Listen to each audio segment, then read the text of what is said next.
everybody. Welcome to episode 1112 of Flow Wrestling Radio Live. I'm your host, Christian Piles. What a special show we've got today live from Austin, Texas. Let me do some quick intros and we'll get down to business. To my right is Jonathan Kozak. To the left, he's not wearing any green. He's going to get pinched. To the left, Andrew Spey. Pinching you later, in his John. best, shirt. Yeah. Shirt with cars on it. And to the left, Michigan man, Tyler Meisinger is here. And now joining us from, I'm guessing, Bowie's Creek, North Carolina, the one and only All-American for the Campbell Camels, joining the show to announce where he's going to be wrestling next year, Taye Gali. Taye, how you doing this morning? Thank you, man. I'm doing good. It's just been a crazy little process, man. I'm just thankful that it's over now. And I'm starting just to finish up rehab, and I'm ready to get on the mat and work for that national title. Awesome. Well, you know, everyone, as soon as the word came out that you were entering the transfer portal, people got really excited about where you would potentially go. How was the transfer portal process, and what made you ultimately decide, hey, I think I need to move on from Campbell to reach my goals? Yeah, so really it was like not even my plan, and that's why it was just a crazy freak accident. I was in the Wisconsin match, and I ended up mat returning the guy and landing on my knee in my PCL tour. And I finished 2 matches with it torn, and I finished the match, and I just knew something was wrong. And then on the way back on the bus, my knee like locked up, and we got an MRI. We figured out that it was torn, and I thought it was gonna be like the MRI came back as fully torn, so I thought I was gonna have surgery. Like, dang, like I put in all this work. I wanted to finish off my career strong, and so I've been in it for 6 years, man. So I've been like, dang, like is it time to put it up and just go on with my life? And so I basically Scotty like called me in and talked to me, and he was just asking me like where my head was, and this is before I found out that it was like torn. And he just had a heart, something on his heart, and he was like, "Yo, Tay, like I have a feeling like your knee's torn."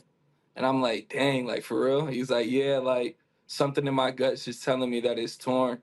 And he basically just asked me like, "Yo, Tay, what would you do?" And like my first instinct was, I'm gonna come back and finish my year at Campbell. And I told him that, and like he looked at me, and Scotty just was looking at me. It was just like I could tell like he felt upset about it, and he was just like, "Tay, like man, you've been here 6 years for me," and like he was like, "I just felt some type of way. I feel like you think you owe me this last year," and he just basically told me that no matter what I did, he wanted me to make the best decision for myself and not for anyone else but me.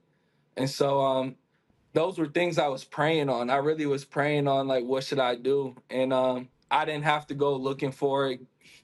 That random meeting, Scotty telling me I think you should transfer, made me just think about it then. And so I thought about it, and I entered the transfer portal, and ever since then, like things just took off, and I entered like no contact because I just had already schools in mind that I wanted to go to that I thought could take me to the next level. And once I figured out the schools, I really was praying on it. Like I was just asking God to really reveal it to me, show it to me. And he just kept showing me through answers that I would know right away. And I would know with no question, like it would be no questions asked. So basically, I'm talking to all the schools and everything, and I don't look at anything as coincidence. Like there were certain schools that were on me like right away, and they showed how much they thought I was worth, how much they had a connection with me, and basically I was just figuring out those things, seeing who really had my best interest, and yeah, I don't know if I should say, should I? You want me to say it now? The commitment? Yeah, absolutely, Taye. Absolutely. Yeah. So basically, the 2 schools that were like really looking at me was Oklahoma State and Michigan. Those were the 2 people who were showing me a lot of interest. So David Taylor flew out in Michigan. They flew out that Sunday, like a random Sunday, and they both flew out on the same day. And so it was just a lot of like competition. Like they were just showing like they want to be the first one, and it ended up being Michigan, who was like the first people who I talked to. So I talked to Sean and KJ, man, and as soon as they like came in there and talked to me, it was like a instant click, bro. I don't know how to explain it. Something that like it was like we knew each other our whole lives. Like Scotty Kidd was in the office at the time. Scotty was there. His little daughter's jumping on me. They're seeing my character. It was just like meant to like I don't. It was just the craziest experience, and we was just talking about God. We was just talking about family. And we were all clicking on all levels: wrestling, family, and God. And those were all the things that I value. And then David Taylor came in, and we clicked the same thing. But it was just something. I just didn't really feel like that was where I was meant to go. Like I knew this was bigger than me too.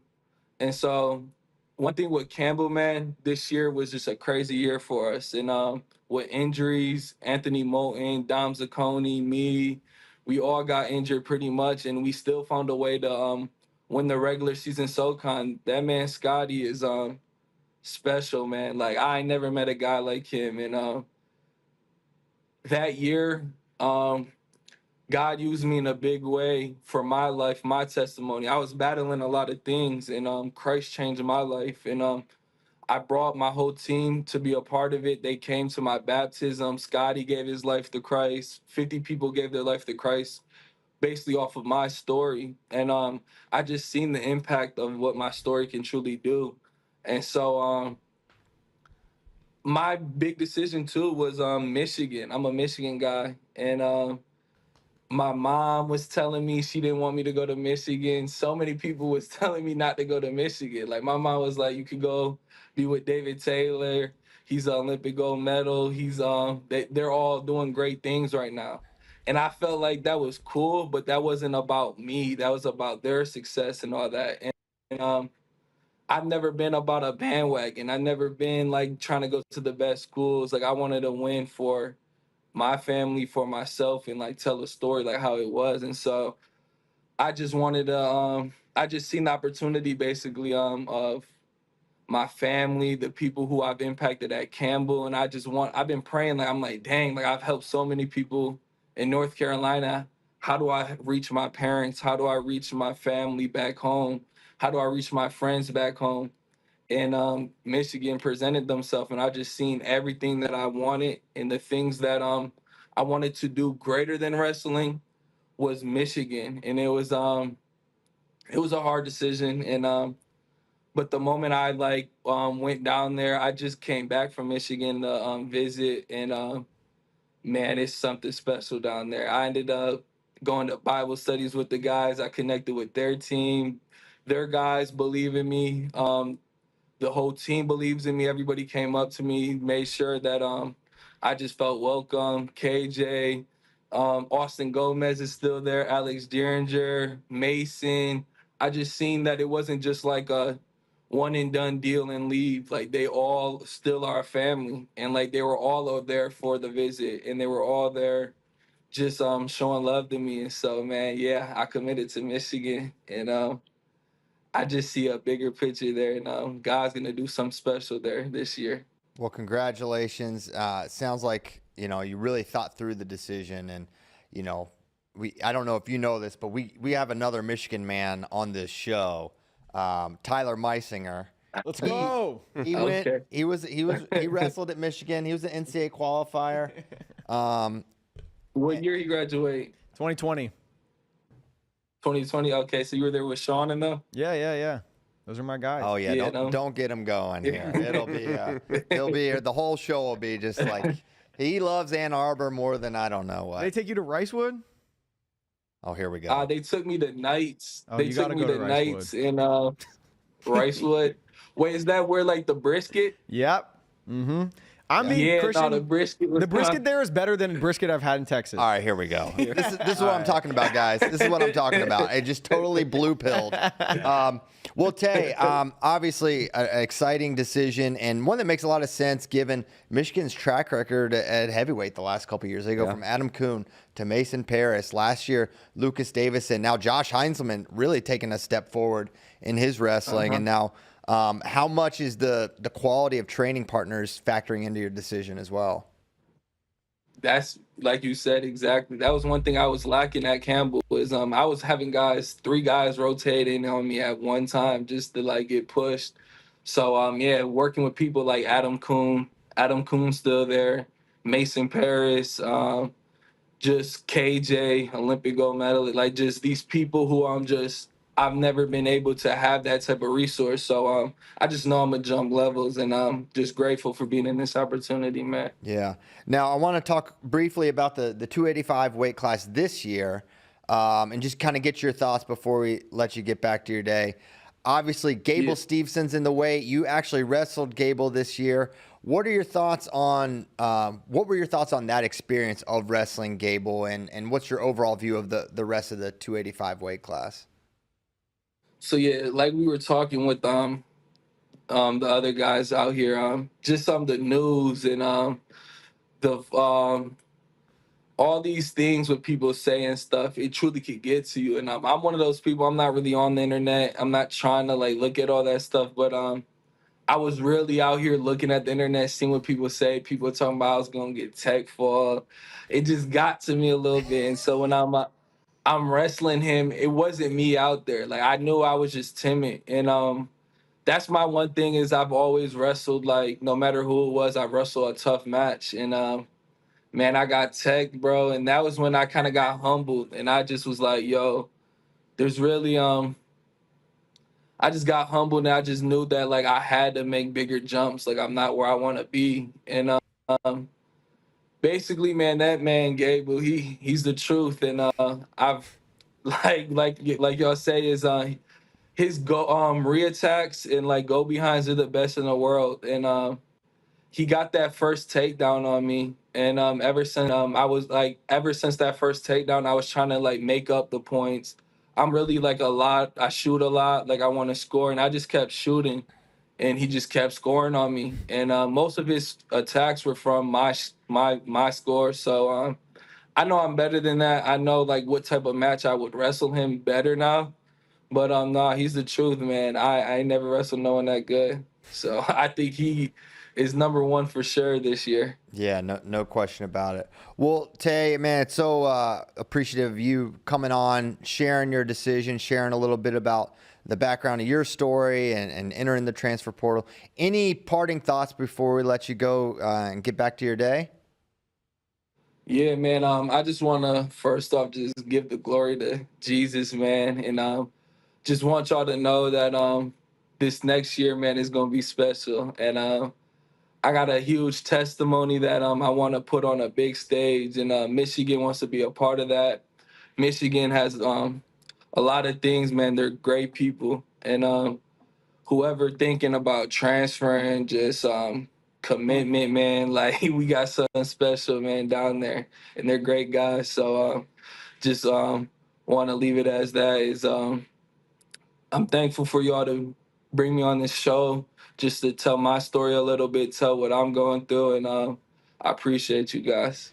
Appreciate you, Tay. Excited for you. Can't wait to watch you next year. Best of luck in your getting healthy and your recovery, and then we'll see you on the mat again soon. Oh yeah, one more thing. Go Camels and good luck. And same thing with the Michigan guy, Scotty, man. I can't praise that man enough. I love that man, and we're gonna be family forever. And that's another team too. If you guys need something, a coach that won't give up on you, that's a coach that won't. Awesome. Great way to send it out, Tay. Thanks so much for your time. Have a good day, and we'll see you soon. Yes, sir. Goodbye. Thank you. Thanks, Tay. Thanks, Tay. Awesome. Well, very cool. Very cool. Round of applause. Yes. It was so. Yeah, God.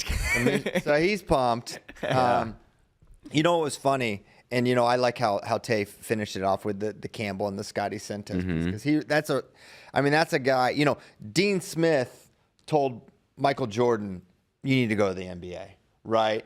So my dad has always told me that story and thought about that. And now Scotty Sentes basically not encouraging, but it's in many ways being like, hey, probably the best thing for you to where you want to be, your goals is doing that. And that's your best wrestler. That's a title contender next year. That's someone that's going to place really high. But ultimately, Scotty kind of and so it's funny. So I'm driving back from a baseball game with Caleb. And Scotty calls, and he basically explains, hey, Taye has his decision. He wants to go where he wants to go. And he wants to announce on the show. So perfect. And so Caleb was like, what was that? And I was like, well, and I explained to him what I explained. He's like, what? He goes, is he happy about this? I'm like, well, he's probably not happy to lose his best wrestler, but he probably really thinks it's, best for him. But also, I feel like Campbell is now in programs like Campbell are in a unique position where they have, as much of a recruiting pitch as they've ever had, saying, hey, you may not get the looks from the blue bloods like Michigan, Oklahoma State in the initial run, but you come here, we'll coach you up, we'll get you better, and maybe it's going to lead to something big for you down the line. So I think it actually pragmatically makes sense for Scotty, but also just on the human level makes a lot of sense. So a really cool story. Excited for Taye. And yeah, heavyweight loses Gable, Kirkfleet, Wyatt Hendrickson, Colton Schultz, and probably some others. But so yeah, he's gonna be squarely in the mix to potentially make the.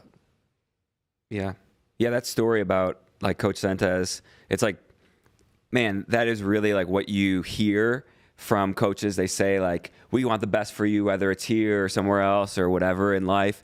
But that really does show it where, he can bring recruits in, he can bring guys in. It's man, this is more than just Campbell. This is about you. And I think that is the unique aspect of just wrestling in general, where you have this coach player relationship, but it feels so much more personal. Yeah. So it's really incredible. Really cool. Don't want to, we'll have plenty of time to talk about Taye Gali to Michigan, but we have a show to do where we're going to run through every weight. We're going to go through our NCAA champion predictions. We got a lot to do. I don't even know who's running the show. JD's not here.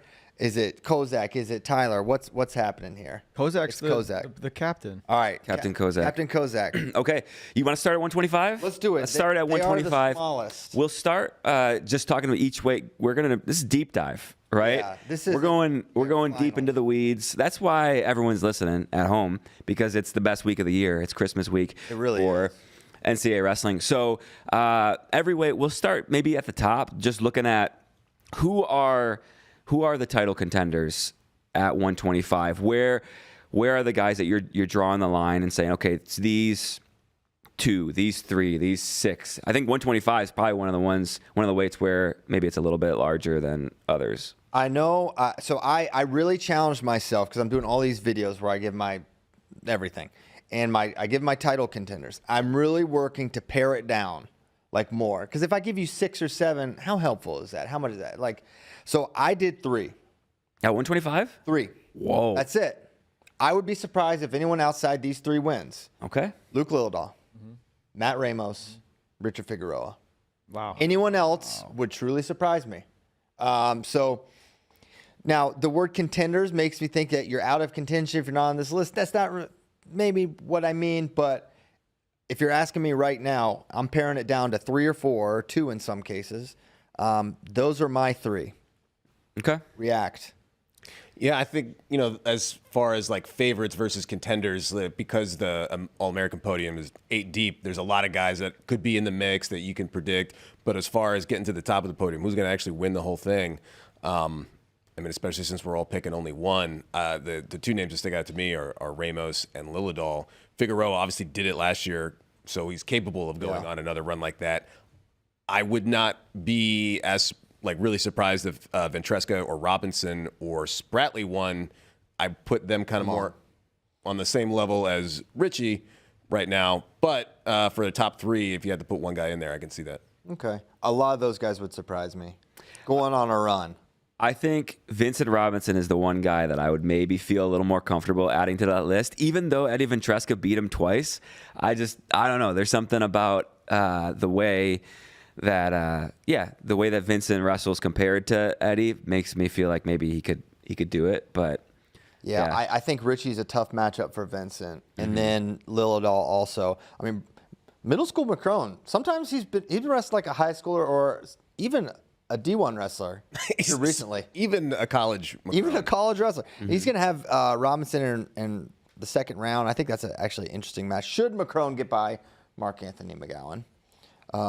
Yeah, he hasn't been in. His resume is a little skimpy this year. He hasn't been in every match for Prince. M.A. McGowan? Yeah. But he is supremely talented. Obviously, a huge recruit. Yeah, so those were my three. I have Lillidahl beating Ramos in the finals. That could be a little lame, but I think they're the two best guys. And I think Luke truly coming into his own. It's a little disconcerting that Penn State had the 1 seed that was a true freshman Big Ten champion at this weight last year, DMP'd. But I will actually give Tyler Meisinger credit begrudgingly. Pedigree. Luke Lillidahl is just kind of a different cat. Yeah. And I just like he kind of got a little mad dog in him. Yeah. You know, I like that. Yeah, I mean, all he does is make the finals of really big tournaments. Every time. Since he's been 17 years old, 16 years old, right? So he made U17 World Finals, took silver, then won it. And then U20 took silver and won it. So, that's just... Yeah. When he's making the team, those are crazy brackets to make every Yes. world team trials. Yep. To make 4 world teams. I think he's the best scorer at this weight. Yeah, I agree.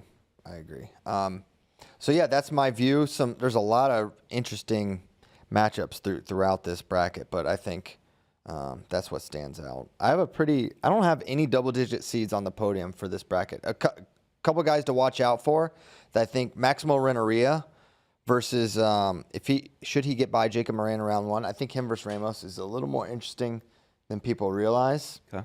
Kind of high on Maximo. Sometimes when you watch guys wrestle, things go crazy. What do you think about Jet Strickenberger out of the 6? Yeah, the second round matchup I think is going to be interesting. Nicola Rivera's been wrestling really good. Definitely a sleeper. So that's a great second round match. But yeah, Jet, I mean, he's a wild man. If he made a run to the finals, I'd be surprised, but wouldn't be surprised to see him in the semis at all. Yeah. I think him and Eddie is a tight match. I mean, Eddie wrestles tight, but he's really hard to score on. Lightning quick shots, tough to ride. So, I mean, Eddie's got a good recipe what we're all praying for is just one more Cooper Flynn, Eddie Ventresca match. It's going to go to tiebreakers. So it goes to tiebreakers. Yeah. I think Cooper Flynn in the second round, I understand why he's the 19th seed, but it doesn't look right when you first see it. But I don't think he's going to beat Spencer Moore, candidly. Moore is very tough. He's tough. So that could be it. That's an interesting. It's a rematch either way for Eddie because he's wrestled and Moore actually beat Eddie this year. So who are your All-American picks? Did you say that already? Or I did not. Well, I have, but not on this show. I have it Lillidahl, Ramos, Figs, Eddie, Caleb Smith 5th, Strickenberger, Vincent Robinson, Spratley is my podium. Round of 12, Renteria, Rivera, Macron, Sheldon Seymour. Okay. Spay, do you have your picks ready? I don't have my picks. I've only done 3 so far. What are your overall national thoughts? picks. Yeah, No. national champion. I think I'm leaning towards Matt Ramos to be the champ this year.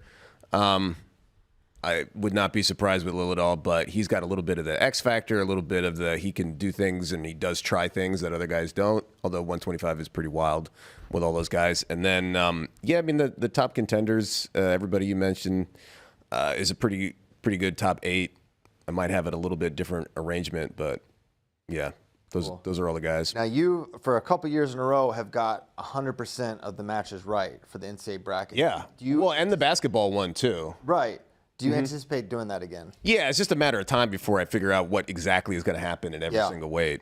That's the cool thing about Spay is he just gets his... Yeah, you can bank on it. I think. Bracket is basically a map. Yeah.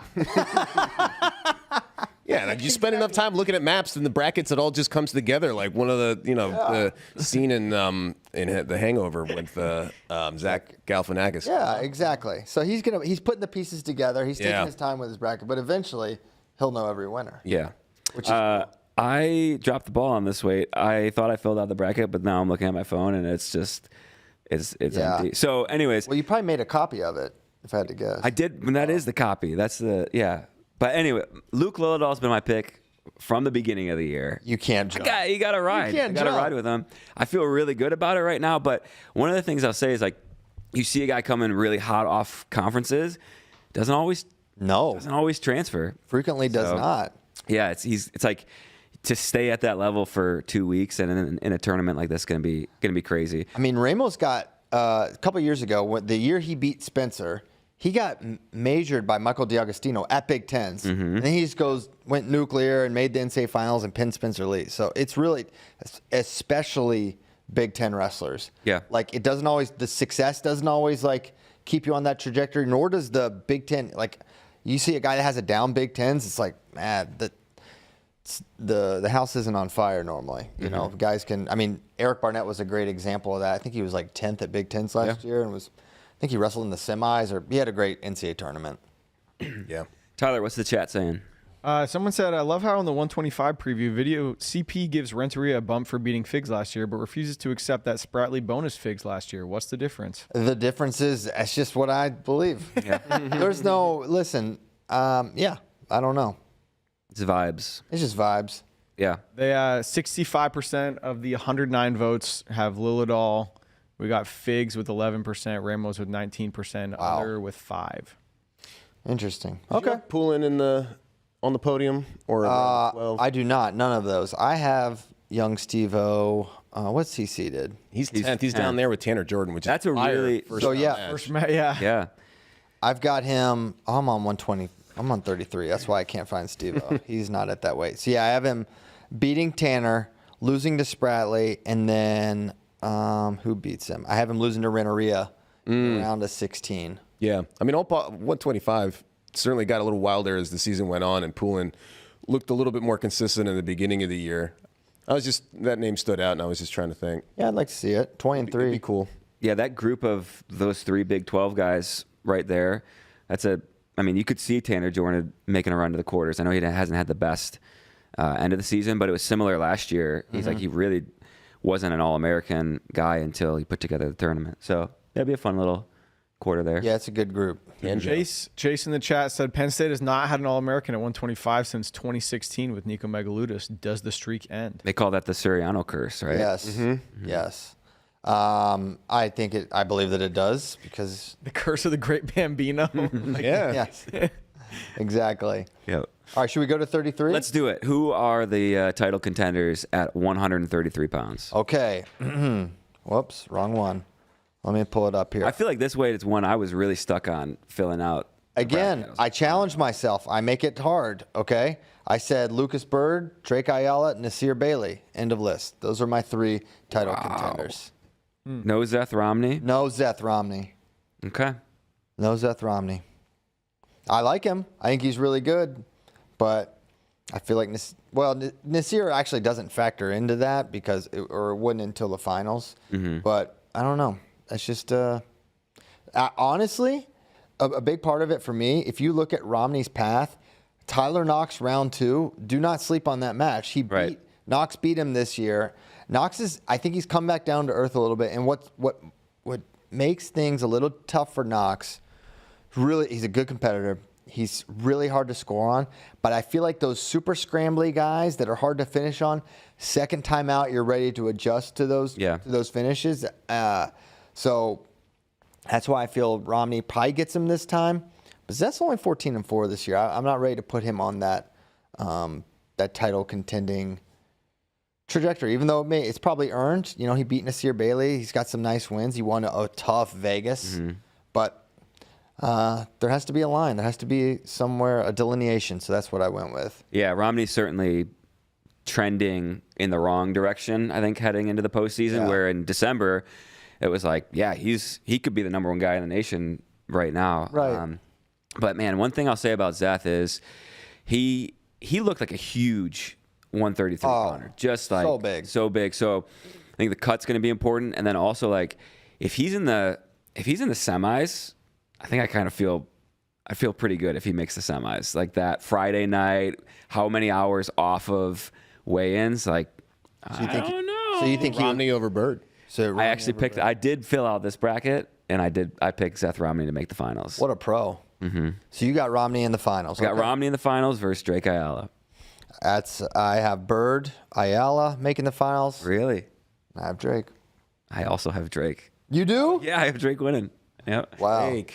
Drake Day. We got a neck and neck race. It's been flipping back and forth between Ayala and Bird in the chat. I see it. I mean, it's funny. Like matches like the Bird win.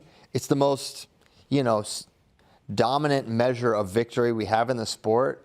But you leave it thinking like, well, we don't really know, right? Because like it's just not a replicable thing. Is he gonna chin and arm him again? Probably not. We didn't see any like leg attacks or anything like that. So it's kind of a weird thing that it's like you don't give a strong reaction. Whereas if Bird had taken him down twice and Ayala didn't do anything, you would probably I wouldn't make this pick. I tell you what.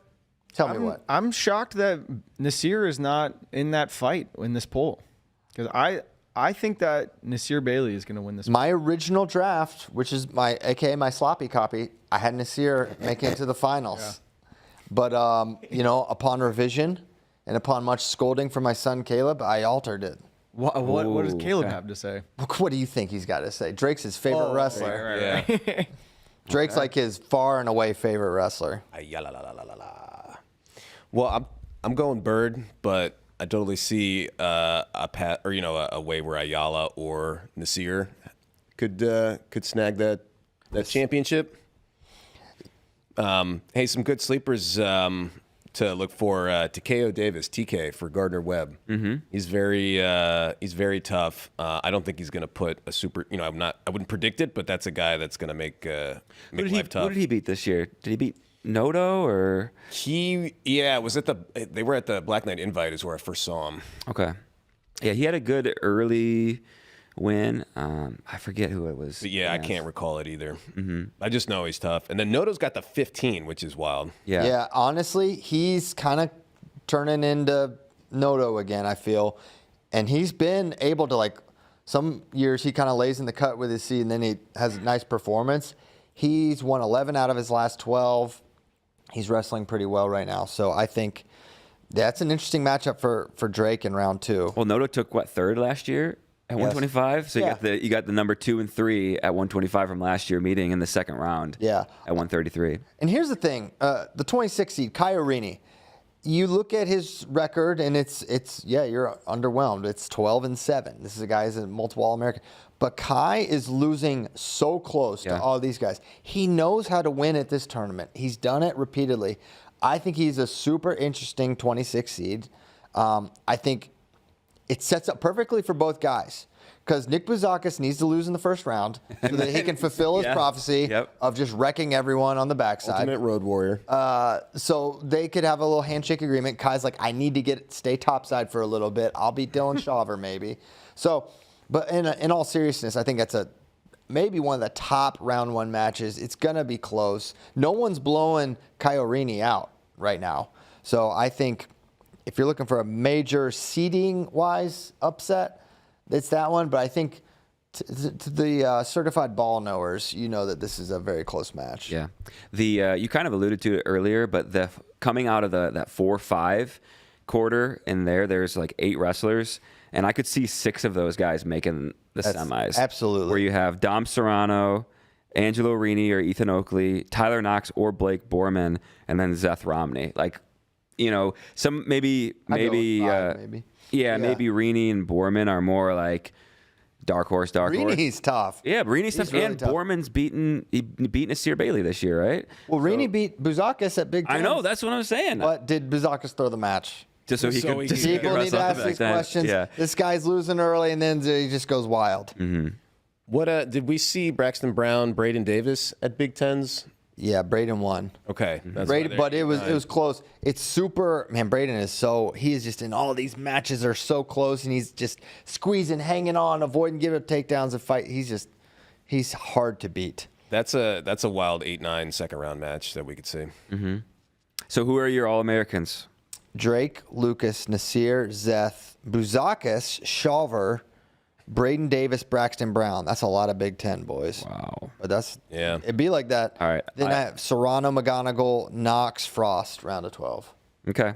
I have Ayala, Romney, Bailey Bird, Frost, Oakley, Oh, Bouzakis, Serrano. Round of 12, Noto, Davis, Knox, Vandy. okay. So I have, what do I have? I have Shawver beating Noto in the round of 16. I have McGonigal losing to Davis in the round of 12. That's a tough one. So what's my path for McGonigal? I have Frost beating McGonigal, which shoots him on a tougher path. If he beats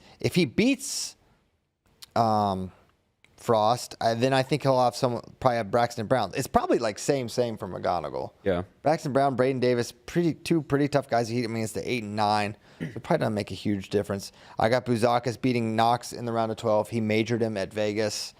So that's how I see it.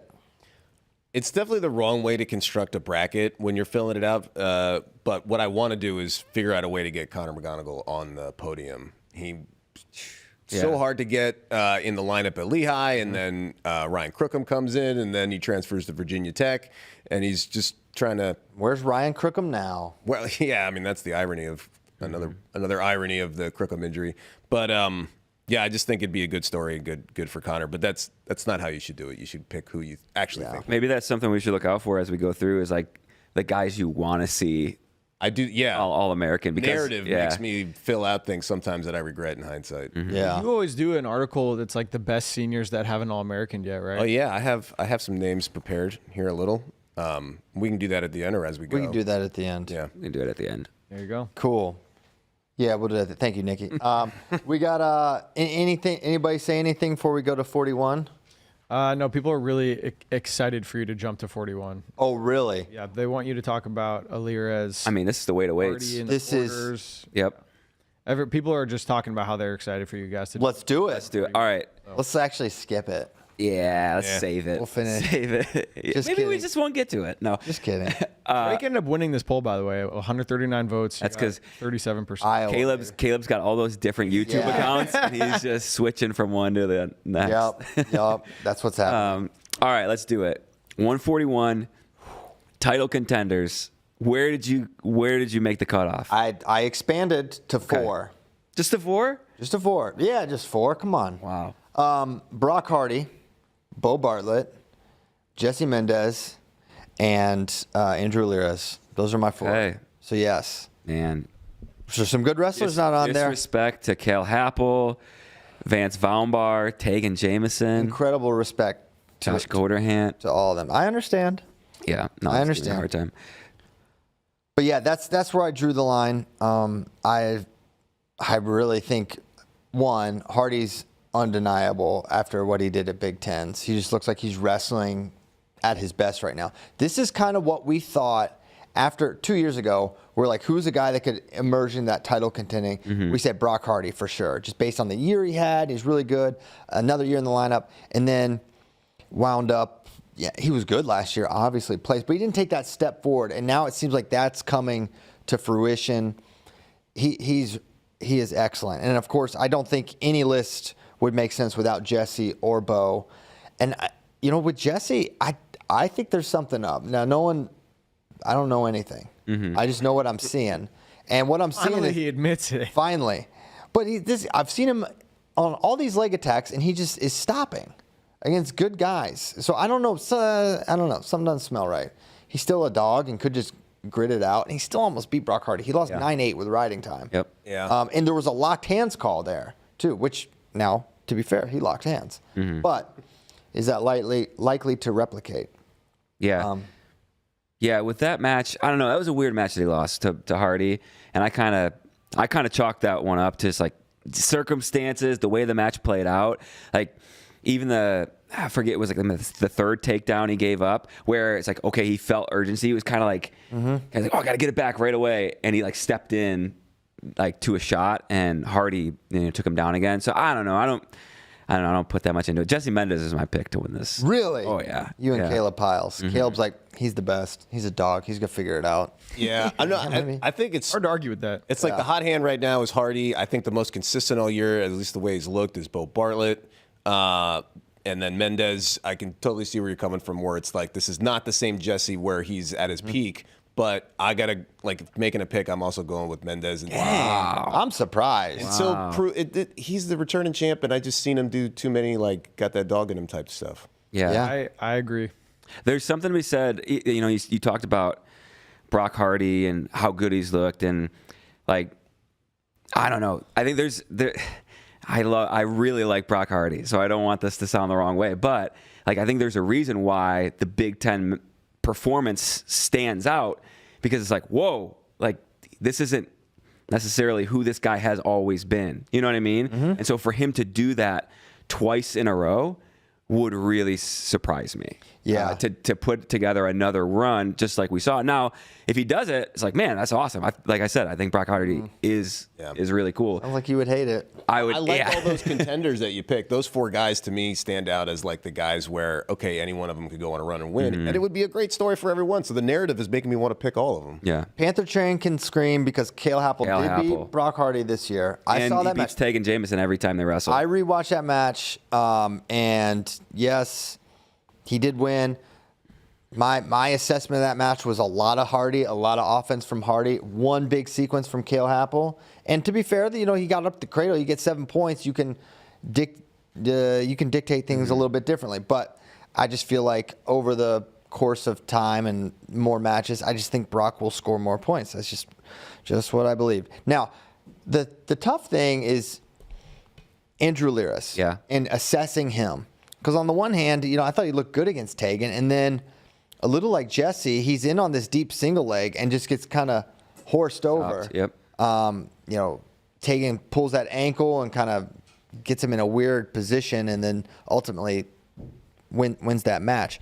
How do you? I think the reason I put Alira as a title contender, not only he's been undefeated national champion 2 years ago, I just like the path for him. I think it's really navigable. Like, there's really hard matches, right? Don't get me wrong, but Brock Hardy, this is a match where I could see Andrew just like picking him apart, leg attacks, getting standing, a couple finishes, and Brock is not even able to take the match into his wheelhouse, right? If Alirez is right, and then I think it's going to be Cale Happel in that semi, and I would favor Alirez there. Yeah. And then I have Bo Bartlett making the finals.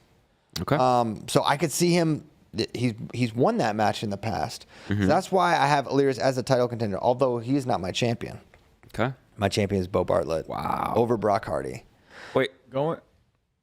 I thought you said you had Alirez making the finals. You're just saying if. Yeah, I said that's why I have him on the. You have Brock Hardy making the finals. Yes. Okay. I just went back and looked at the scoring between Mendez and Hardy's match at the Big Ten semis. And Jesse still did some dogging him stuff. Like, he got the reversal at the very end of the first period. Yes. He got a takedown with 2 seconds left in the second. Like, he did a lot of, like, dog things to stay in the match the whole time. He just couldn't quite get over that hump at the No one's denying the dogness of young Jesse. Yeah, that X-ray came back 100%. That dog. Yeah, I almost picked Bo Bartlett. I was very, very close, and I think you watch how he beat Jesse Mendez the last 2 times, and my only rationale for not doing it is like, you gonna do that 3 times in a row to Jesse Mendez? I was like, okay, you know, which I don't know if that's good logic, but I don't either. I mean, all right, here's the things. There's a lot that can absolutely disrupt our little plans here. One, Tagan Jamison versus Bo Bartlett will be a 1 takedown match, almost guaranteed. But who wins those? Bo Bartlett. BB. Okay. Now, Vance Vombar versus Jesse Mendez. Oh, my goodness. That's happening, guys. Yeah. That's gonna be a war. That is going to be a war. And now, I'm not trying to look past, you know, Von Bar's path. I think it's a great path to make it to that match. So, I mean, that he gave him, I mean, everyone says everything you can handle, a little too much, a little cliche, but that's literally, I mean, it was all over Jesse. Yep. And Von Bar's rounding into form even more so. You know, we watched him beat, who did he beat, Bo? He beat Bo. He beat Bo. So we could see that rematch. I mean, either way, Bo Bartlett's path out of the 2 is tough because Julian Tagg's he's the only guy, and I'll say this, I only had one sleeper identified, one dark horse, and it was Julian Tagg because this top 8 has been really tight this year. Tight. just tight. Like, there's not a lot of variance with this crew. You know, they're very consistent. They basically only have beaten each other. Yep. That top 8. The exceptions are Kale lost to Tag and Jamison lost to Frost. Who's the 9. Yeah. So there's just a super consistent group. And so I really don't think we're going to see a wild podium here at 141. Now, the order could go a lot of different directions. I think of who's on it, I think it's the similar cast of characters to the top 8 seeds. I've got Bo Bartlett over Brock Hardy, Jesse Mendez 3rd, Vance Vonbar 4th, Alirez, Cale Happel, Tegan Jamison, Josh Coderhant. Around 12 is Julian Tagg, Sergio Limley, Sam Latona, Jacob Frost. I'm glad you said Coderhant because he's a guy in this mix that kind of goes under the radar, and he's the number 4 seed, and he's put together a really good year. He's beaten Vance Vonbar. And he was a guy at CKLV who Jesse Mendez was just running through everybody. And then I think it was like an 8-5 match he had, Coderhant had with Mendez. I was like, oh, man, this dude is hard to score on. Dude's hard to score on. He's tough. So I think I have him All-American. And under the radar is a smart tactical decision for anyone in the Navy. Right. You want to be under the radar. Don't have your sonar up. Yeah, he was, in my opinion, Brevin Casella was the outstanding wrestler, but I thought it could have gone to Josh Coderhant. He looked the most impressive to me out of anybody in the EIWAs and has a very good shot to be Kerry Colat's 2nd All-American at Navy. Okay. Cool. My All-Americans. Oh, Yeah, no, I was going to say pull up some questions while he goes through. I got Mendez, Alirez, Bartlett, Happel, Hardy 5th, Jamison, Vonbar, Coderhant, and then round of 12, Tagg, Lemley, Latona, Frost. Okay, pretty similar group. Yeah, it's close. You just kind of messed up the order, but No questions, really. no questions. Yeah. It is a consistent top 8. That's a good point that Yeah. you brought up. Man, yeah. So I think this is one of the more fun weights in terms of the quarter semis. And It's awesome. That's so good. They're exciting too. And it got really exciting late, too. It was like, oh, is Mendez... I mean... It was Mendez, Bartlett, Alirez. Yeah, Alirez, but now we're adding in a Brock Hardy, and Kyle Bergman saying, don't sleep on Sam Latona to the finals. I don't want to sleep on that, but he's forced my slumber. it'd be fun. Alabama getting on the... I mean, Happel round 2, ouch. And then, man, yeah, you get by that, maybe you can beat Josh. He just hasn't notched those kind of wins this year. It's just been tough. Love Bama Sam. Yeah. All right. 149? Let's do it. Okay. Who are the title contenders at 149? 3. Caleb Henson, Shane Van Ness, Ridge Lovett. Yep. That's it. I can't see someone get blown out of the water in 2 different matches and put them in there. I'm talking about Kyle Parko. Yeah. I mean, just blown out. And even though I don't think Caleb Henson blows him out, but I don't know. Does he get there? Does he get there? Does he get to Caleb Henson? He should. I mean, honestly, our guy eluded may have something to say about it in that round 2 versus Kyle Parko. And honestly, is anyone... All right, call me crazy. I could be out to lunch here. Anyone giving any shot to Dylan D'Amelio over Pinheiro Johnson? Yes. All right, me too. Yeah. Yeah, that definitely sounds like an upset possibility. I feel like I think Pinheiro is a very good wrestler, but it's no secret that 49 is not an easy weight for him to make. And that he does have a bit of a history of gassing out. You're going to ride the wave with Pinheiro, right? Yeah. Like, you're going to ride the highs and the lows, and you're really rolling the dice to be like, okay, Yeah. how's this going to go? You have D'Amelio ranked ahead of Pinheiro, right? 9 and 10? Yeah, probably. I guess if you're telling me I do, yeah. By some measures, it would not even be an upset. It would be chalk. Yeah, I mean, there's some... Man, the 4 seeds where they had some fun with it. With some of these, Yeah. I was like, let's mix it up. Let's Conference champ, 4 seed. Conference champ, perfect. Yeah. Well, I'll bring it up later. But yeah, I think that's an absolute upset. This could get crazy. I don't know if Styles is ready to beat Parko. I think Parko's so good on the mat. In addition to, he has like a good B game option to make it. I do think he'll make the semis. And you know what? I mean, Henson's having overtime matches with Pitt and Lachlan McNeil. Yeah. These are concerning things. And let's not forget, Jordan Williams looks like he's ready to to go on a run. He looked awesome at Pac-12s. Yeah, Iceman. The talent has never been in question. It's putting it together. Was that a who's number one match? Jordan Williams, Caleb Henson? Or no? It may have been. I mean, they both definitely wrestled at who's number one. I think, yeah, Caleb Henson. It was the... He did he did the thing. Well, key lock, I think they call it. Yeah. These things happen. Sometimes you key lock a guy and take it against a joint. Yeah. So what are some, early round matchups you're looking at here and you're circling, whether it's like first or second round? Sammy Alvarez. You love him. Dude, I'm serious. This guy is Sammy Alvarez has been under the radar, but he's only lost really close matches. To good guys. Aside from one tech fall against Ty Waters, first match of the year, doesn't count. But CKLV, he almost beat Ridge Lovett. It was a really close match. I think 4-1 is his worst loss this year, but he's quietly been really, really solid. I wouldn't be surprised to see him beat Lachlan McNeil. Really? Yes, I'm serious. You're saying those words right here. All right, I love it. I love it. Say it with your chest. Any other early matches you're looking forward to at 149? The two I already mentioned, Styles Parco and D'Amelio Pinheiro, I think are really fun. And I think, Ty Whalen's pretty tough, but Ridge Lovett, D'Amelio Pinheiro? Yes, as we've come to call it. The sleepers, I think I've mentioned them all. Alvarez, Styles, D'Amelio, Whalen. My champion. And I went back and forth on this a couple of different ways. This is one where there's three, and I had a hard time. I really had time where I picked each in my mind. But I went with, and for this reason, I think path matters, and Caleb Henson, just not having to go through Ridge or Shane, makes me feel like he's the most likely champion. I have Caleb over Van Ness in the final. I have Van Ness over Henson in the finals. And that I sat with that for a while. Yeah. And you're going against a lot of these picks. You're kind of going against history. You're going against there's reasons not to pick all of them. Ridge Lovett beat Shane Van Ness soundly. Ridge Lovett's got to get by Cannon Webster in this quarterfinal match. Cannon Webster's a guy that I really think could have a really good March. He's always had the talent. He had a great redshirt year, and then he stumbled a bit over the season, but he's always been, felt like at that level of one of these contenders. Yeah, Robuto round 2. That's not fun for Cannon Webster. I feel like that match is going to be coin flip. I don't know how that one goes. I think going into Big Tens, you say, yeah, Robuto's going to beat Cannon Webster.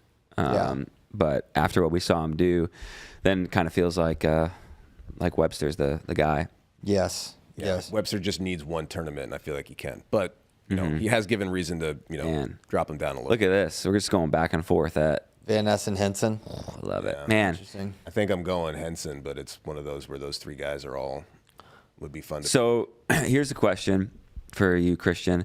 You picked Brock Hardy to make the finals at 141, but not Ridge Lovett at 149 after we saw both of them have an awesome Big Ten. So why not Lovett over Henson or Van Ness? Because, you watch that match and it's, Ridge clearly won it, but I felt like Shane was really dictating. Shane proved he could get off the bottom, right? He chose bottom, got under, he got a takedown, and then it kind of a sloppy cut separation where he let his head hands be vulnerable, and Ridge took advantage of it.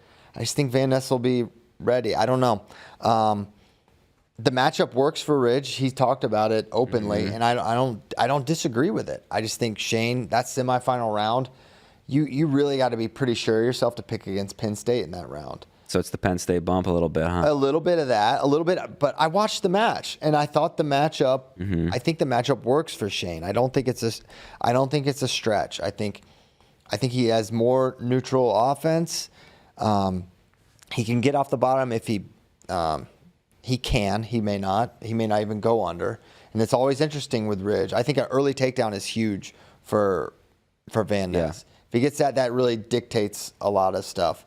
Van Ness didn't have a great show. I thought he got a little overwhelmed by Cannon Webster. I'm not dismissing that. But ultimately, it's and another thing with Shane, that gives me pause is as many matches as he's won and as well as he has wrestled for a season. What's the biggest tournament he's won over the last 4 years, 5 years? Black Knight Invite. Exactly. He doesn't win. He has dominated the Black Knight Invite. He doesn't win. He has not won a big tournament since I'm not sure when. I'm really not sure. Yeah. I mean, certainly not in college. Including high school or? Yeah, you would have to go back, and he didn't really wrestle his senior year. He never made a world team, to my knowledge. He did have a really good Who's Number One where he beat a mini bracket. Yeah, he had beat Mendez in that, and Ryan Jack, I think. But so that's my, that kind of is a thing as well. Yeah. But I just believe in the pedigree, the offense. I like the matchup. But then I'm going against it a little bit because Van Ness beat Henson Yeah, a couple years ago. Yeah. But Henson's kind of a different guy since then. But Shane sort of is too. Mm-hmm. I don't know. There's a couple weights that were the hardest for me to call. I say 174 and 149. I think were the toughest for me. Yeah. Now I could be as wrong on others or way more wrong on others, but that's just in terms of my own internal decision making. It was the hardest. Well, I feel like it's like great to have these kind of up in the air questions about a weight of who's going to win because a lot of weight classes guys are like pulling apart, and that's just so much less fun when you're doing pick'ems and contests and whatnot. Conference weekend did a lot to create more storylines. Yeah. That's for sure. Yep. Yeah, man. Van Ness, I thought in the Webster match, like, man, something just didn't look right. Like he looked like a different guy than we've seen most of the year. Mm-hmm. And when Nolf was on the show, he's like, yeah, he wasn't wrestling the same way, wasn't circling out shots the same way as he normally does. But then to see him come back and just, kind of destroy Kyle Parker, I was like, okay, like he's fine. It was just one match. And so you can say it's just one match, but it's like you can't have that in a tournament like like the NCAA. You get 0 down matches at this tournament, literally. Right. So yeah, I don't know. This one it really feels like you're pulling a name out of a hat between Henson, Van Ness, and Lovett. And maybe I'm just disrespecting Ridge Lovett too much. And maybe he should be the pick. I think he looked the best out of anybody in the country at 149 at conference weekend. Yeah. The 1-0, I mean, I'll say this, the 1-0 win over Webster, I feel like if Webster forced the issue a little bit more, that second warning's probably coming. Yeah. Yeah. And so he's going to have to be careful with that. We're trying to win 1-0 against King because that match is likely to happen. Mm-hmm. So yeah, that's what gives me a little bit, because that's a little reminiscent of his semifinal loss to Henson last year, where it was a tight match and he ended up losing 1-0 because he took top in the third. So I don't know. Difference is though, this time came out on top. He won. So True. Tyler, what's the chat saying? Anything fun? People are saying Penn State Piles always comes out at the end of the year. Which am I? I'm an Iowa homer. Well, My he Penn picked State Caleb Piles. Henson this time. Penn State Piles picks Penn State to lose. Yeah. Just hokey piles, in my opinion. Yeah. Someone said, I know Tyler's picking Lachlan McNeil. I don't know why you would say You just feel Canadian. I think to a lot of our listeners. Well, yeah, Michigan's kind of Canada. It's connects. Okay, kind yeah, of it's right there. Yeah. Yeah. It's Canada Light. Yeah. Okay. It is. Yeah. Ann Arbor is more Canada than America. It's north of parts of Henson Canada. really pulled away in this poll. Okay. He got 39% to Shane's 30. But I feel like these people are looking at his record and not. I mean, I picked Caleb too, but like, it should be tight. Yeah. yeah, Agreed. I wonder yeah, if man, I do go back and forth because I really feel like I could pick any of these three. Yeah. I don't even have a normally I have a gut feeling about someone. I don't even have a gut feeling about any of these. Okay. pick with your heart then. You feel nothing. Yeah. So I have Henson, Van Ness, Lovett, Parco, Styles, 5th place. Oh, Jordan Williams, I don't care. Lachlan McNeil, Dylan D'Amelio. I believe it. He believes in me. I believe in him. That's all it takes. That's how this works. Yeah. Round of 12, Ty Whalen, Sammy Alvarez, Cannon Webster, Cal Miller. Whoa. A little fun. How did that happen? I don't know. 26. It's Miller time, baby. Miller time. I don't know. Yeah. Good Miller time. I have Probably going 1 and 2 in reality. But, yeah. you know what? I just pushed him up a couple of rounds. That's fine. I have Van Ness, Henson, Lovett, Parco, McNeil, Webster, Realbuto, Jordan Williams. Wow. Round of 12. See, fake fan. Round of 12. D'Amelio. You're out of looted nation. I am. D'Amelio, Alvarez, Pinheiro Johnson, Jaden Abbas. Not in the round of 12. Apologize. Sorry, Ethan. You're gonna do a public. I'm still a huge fan. You picked him to win this EKLV, and now you're not putting him in the round I of know. 12. I haven't talked to him in a while. The Be shine. your own. When you people. talk to him, he gets you to believe. Yeah, it's been. That's why I'm like, Taye Gali is definitely winning nationals next. Yeah. I wonder if we do see a nice run out of Jaden Abbas. One nice run. He was like fourth as a freshman or something, and thought he might have been able to maintain that, but I don't think he's been on the podium. Yeah, since. I have him losing to Cal Miller. Boom, Turp power, turtle power. Cal's murderous backside. I have looted in the round of 16, facing off against Pinheiro. So that's why. That's what I have too. But guess what? You pick looted. But guess what? All right. Okay. We ready to move up to 157? Yeah, I am. I'm ready All right. to do that. This might be my favorite weight class. At Really? The NCAA tournament. 157 pounds. Dang, not me. From the round of 2 on. That's true. It is awesome. So, title contenders. Is it any more than 2? Nope. Okay. Tyler Kasak, Meyer Shapiro. All right. Anybody object to that? No. Oh, man. Ja'Cory can't do it. No. Okay. If you're trying to limit it, yeah. What have we seen from Ja'Cory this year that says he can't? Because once you put Ja'Cory in, then it's like now you've opened Pandora's box, and everybody else has a good argument. Not everybody, but plenty of. I mean, then Cody Chittum's in. Then Askey's in. Who's not in? We saw what Kasak did to Antrell Taylor. Yeah, we Twice. have. Mm-hmm. Yeah, Antrell's the one that maybe you could argue with. Honestly, Cannon, I thought wrestled Kasak awesome. Just better than anybody else, right? He just lost 2 exchanges, and he got blown out. I'm not trying to make more of it, but I was ready for Antrell Taylor to be a title contender this year, but I mean, he's seated third, so yeah, but he's not far off. I'm just seeing like how bad Kasak beat him. yeah. Well, wasn't that bad, was it? I'll check the break. Kasak was better at breathing air, right? He went wild on him. The first time they met. No, it's the opposite. Kasak kind of he scores a lot early, and then he kind of trails off. Antrell breathed air better. Yeah. Kasak took him down twice and pinned him. Yeah. He killed him at Big Tens. Wow, I don't remember that. Yeah. What was I doing? I don't know. What are you doing? And then Who was Kasak with me? No, none of you guys. Cannon. So, yeah. Yeah. I was watching something else. Yeah. I agree. I think it's the Kasak Shapiro show. Yeah, and Shapiro's one. Look at his record. He's 11-1. Yeah, it definitely stands out. Best win is 22 seed. I mean, this is But he doesn't actually have a loss, right? no. But it counts as a loss on his record. It's a whole thing. Apparently, that loss is to 29 James Jimmy Harrington. But it's a medical forfeit. It was an injury default. The match was happening. I think he was losing. But either way, the point stands, even if he was 11-0, 11-0 hasn't beaten any of the seeded guys that are. It's a crazy. Listen, I mean, the blueprint is simple. If you have a weak conference and a weak schedule, and you just sauce up that record, you're going to get a really good seed. 2, 3, 4, 5 is certainly on the table. Coach's rank does matter too, but Shapiro's I think ranked. But second. if you have the win for record and conference, and your coach's rank isn't terrible, you're gonna be really high. And you can stay high in the coaches ranking if you have 1 year where you place high. Yes. Then you implement the strategy of pull back on all matches. Yeah. You hear that, coaches? That's the blueprint. Stop wrestling hard matches.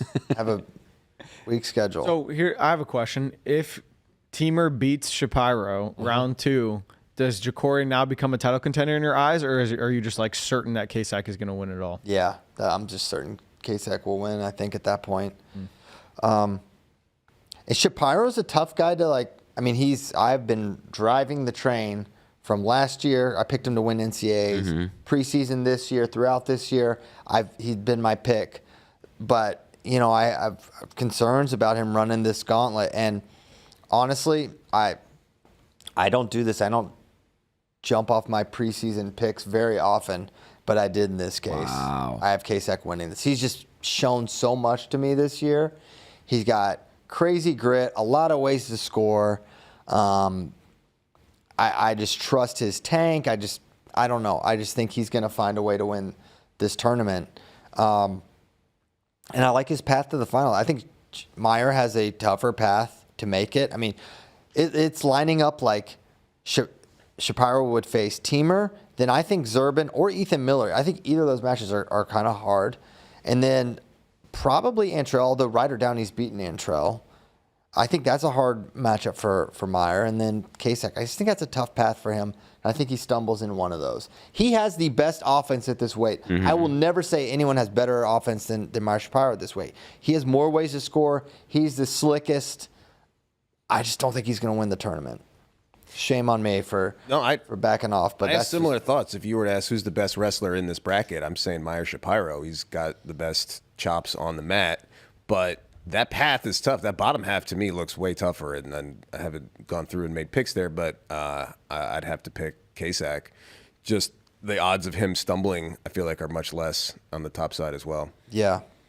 Well, you guys got to believe in something like I do. I believe Meyer Shapiro is going to do it. I'd love to see it. That's my pick. Meyer Shapiro over Tyler Kasek. I have him running through Teamer, Miller, Downey, and then Kasek. Dang. Okay. I will say, though, for Shapiro's sake, he should probably hope he wrestles Zerban, because for the concussion issue, nobody wrestles harder than Ethan Miller. Like, yes. He's going to come at you, stay in your face. You're going to have to go right through him. That is not the best guy to wrestle. This is the way to bonk, boys, because you got Tyler Kasek, concussion, Meyer Shapiro, Cody Chittum. Chittum's up there. Chittum Kasek, round 2. Yeah. I mean, I have a lot of sleepers in this one. 16, Cody Chittum. Yeah. 19, Kobe Sebricht. 20, Trevor Chumbley. I kind of don't think he has the worst path. I think he would give Hippolito a hard match. I have a hard time with Hippolito, too. Yes. At the 4. And then 18, Ja'Cory Teamer. I put that. I mean, it's kind of cheating, but whatever. So that's my read. Tell me your quarterfinals. Who do you have in the quarters? Because I feel like this could go a couple different ways. I've got Kasek, Askey. I have Askey beating Blaze. Okay. I have Cannon, Hippolito. I went back and forth. I think that 4-5 could go. I picked Caleb Fish out of that. I thought about it. Yeah. I just think Cannon is wrestling really well. I think he can ride. I have Taylor Downey and Zerban Shapiro. I have it almost completely chalk, actually, in this case. Okay. Other than the 9 over the 8 with Blaze. Tyler Dennis in the chat said Chittum will murder Kasek. Oh, well, there you go. Wow. That is the hottest take I've seen in the chat so That far. sounds Maybe he meant extreme. like literally. Okay. Yeah. I mean, that's a fun match, right? Round 2. It's not a gimme. That's not a. 2 years ago, you would have probably picked Cody Chittum to beat Tyler Kasek. Probably. Right? Yeah. Or it's like a toss-up. Yeah. Just with who Cody Chittum was going into college and a lot of his results. I think Fish Cannon is a super fun match. Even like Ed Scott out of the 22. Yeah. He's kind of similar to Kai Orini, his teammate, to where he's lost to really good guys. Some of them have been close. He's been an All-American in the past. Could see him put something together. NC State definitely a lot of opportunities to outperform their seeds. Yeah. All right. We're at the halfway point. I think it's time to mention the people that are making it possible for us to do this show. Oh, yeah. CP.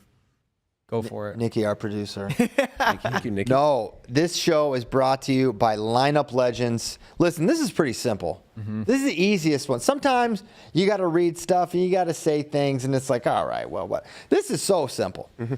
You can win $10,000, and for your investment, you put up $0. All you have to do is win the contest, pick the most NCAA champions. You don't have to get into this level of nerddom, picking these round of 16 and all this craziness and deep sleepers. Pick the champs. All you have to do is go to lineuplegends.com, click play, fill out their Google form where you pick your champions.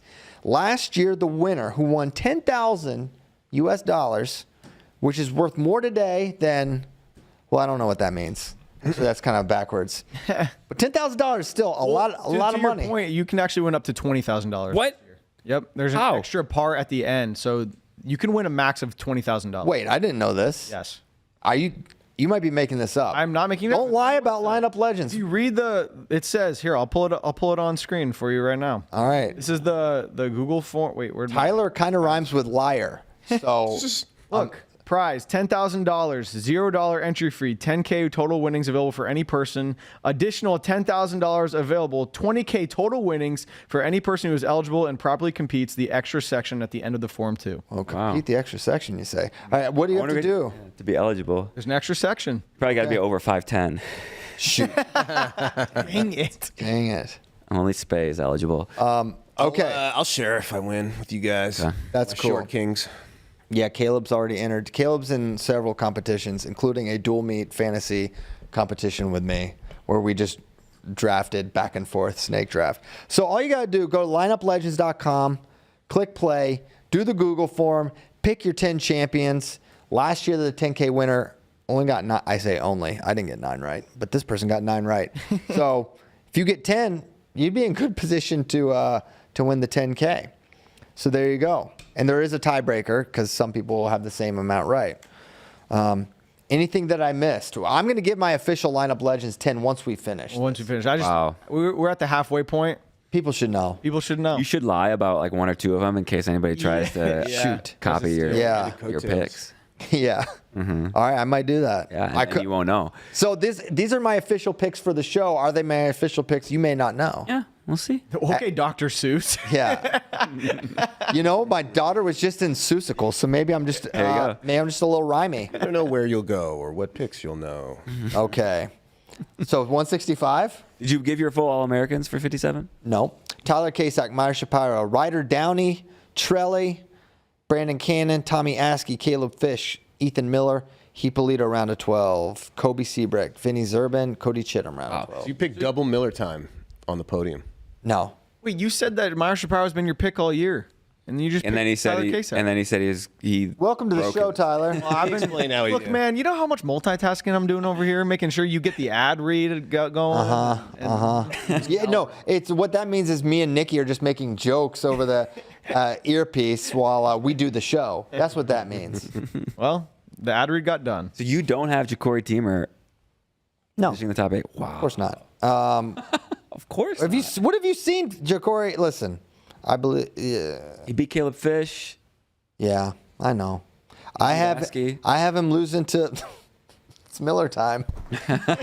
Miller time again. And then, honestly, dude, it would be kind of fun if Ja'Cory beat Miller because then it'd be Hippolito versus Teamer in the round of 12. That would be nuts. That would be a crazy match. Listen, he can, all bits aside, Ja'Cory can place, and he hasn't had a horrible season. I think that's maybe an exaggeration, but just the idea of him going through a meat grinder right now doesn't seem like his body is going to be able to respond well to that. He just does not seem healthy to me. It doesn't Yeah. seem like the Ja'Cory I watched last year make the NCAA finals. That doesn't seem like that guy. Yeah. If it's that guy, of course, he can win. But Yeah. I ain't seen it. No, that's totally fair. I mean, you got to go with what we've seen. Okay. We all know it's possible. True that. How long can we go today? Because we're already at 11:13. Can we go OT, Nikki? Nikki, can we go OT? He said. He said, I don't give a rip. Yeah. But he does care deeply. All right. I got Shapiro, Kasak, Downey, Taylor, Teamer, Fish, Cannon, Blaze, and then round of 12, Hippolito, Seabrecht, Ethan Miller, Cody Chittum. Let's go Terpies. They're going to have a good tournament, I can tell. All right, I need 65. to get someone on the podium. Is there more than one No. title contender at 100? only Mitchell. Do we need to talk about this weight at all? Yeah. Okay.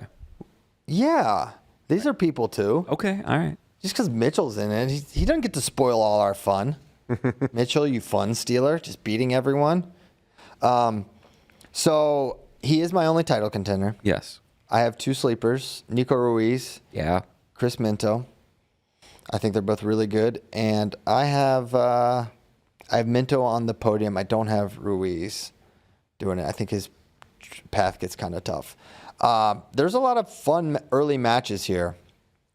I think for Tyler Meisinger Heartbreak Hour, I think Cam Steed's going to beat Amin in round 2, which is going to set up the Mantanona Amin round of 12 match. Brought to you by Tyler's Tears. Here's a cup of them. He pre-cried the show just thinking about it, and he'll. That's a lot. I'm telling you, he was taking a little bit of time. He was in a dark place this morning when I told him this was going to The happen. faucet's Are you on. drinking them?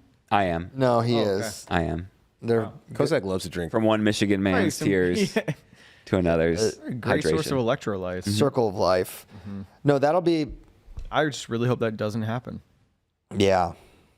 He's got to win round 2. He needs to be. Cam. He needs to be Cam Well, Steed. and so I got that too. So doesn't that sets up Gallagher Amin in the second round of the Wrestlebacks, right? Yeah. Unless Gallagher beats Hunter Garvin, and I did not pick that. And I also picked Steed over Amin in the second round on the top side. So yeah, Gallagher Amin on Friday morning. Second round match to watch, to upset special potentially. Ruiz Hall. They had at Vegas a very, very close competitive match. I can't recall how they either met in a duel or Big 12s, but it was he's a tough guy. Ruiz is a tough guy to wrestle.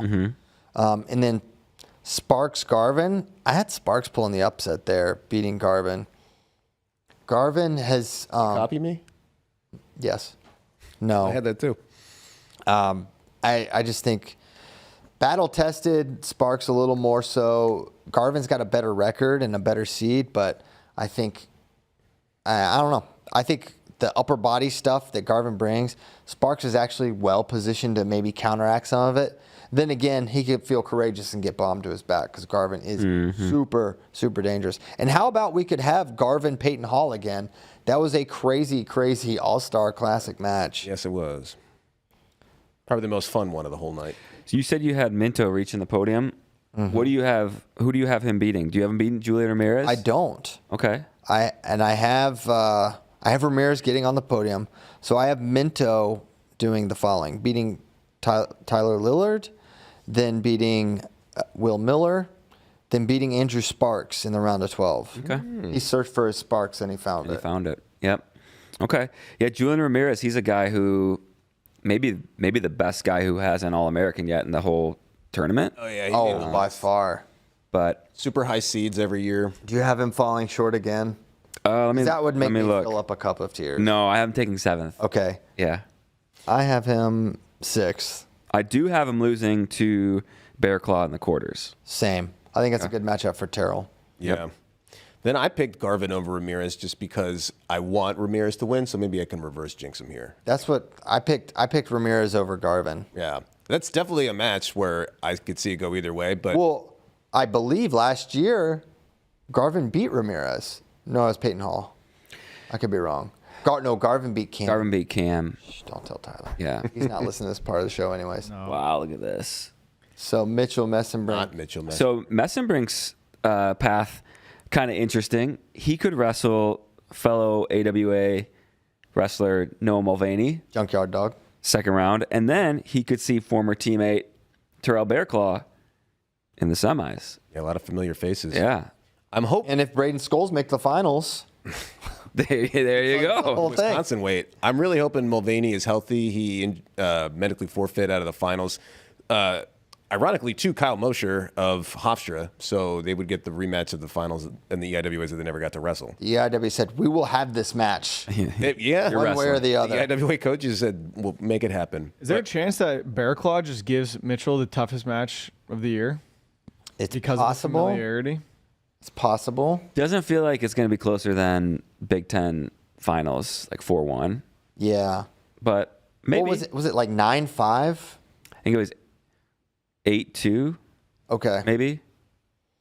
I thought maybe it was Bear Claw 8-5. scored. Or maybe it was 9-5 with Nico Ruiz with Messenbrink last year. He's just so different now. And honestly, Utah Valley's done a great job with Bear Claw. There's no two ways about it.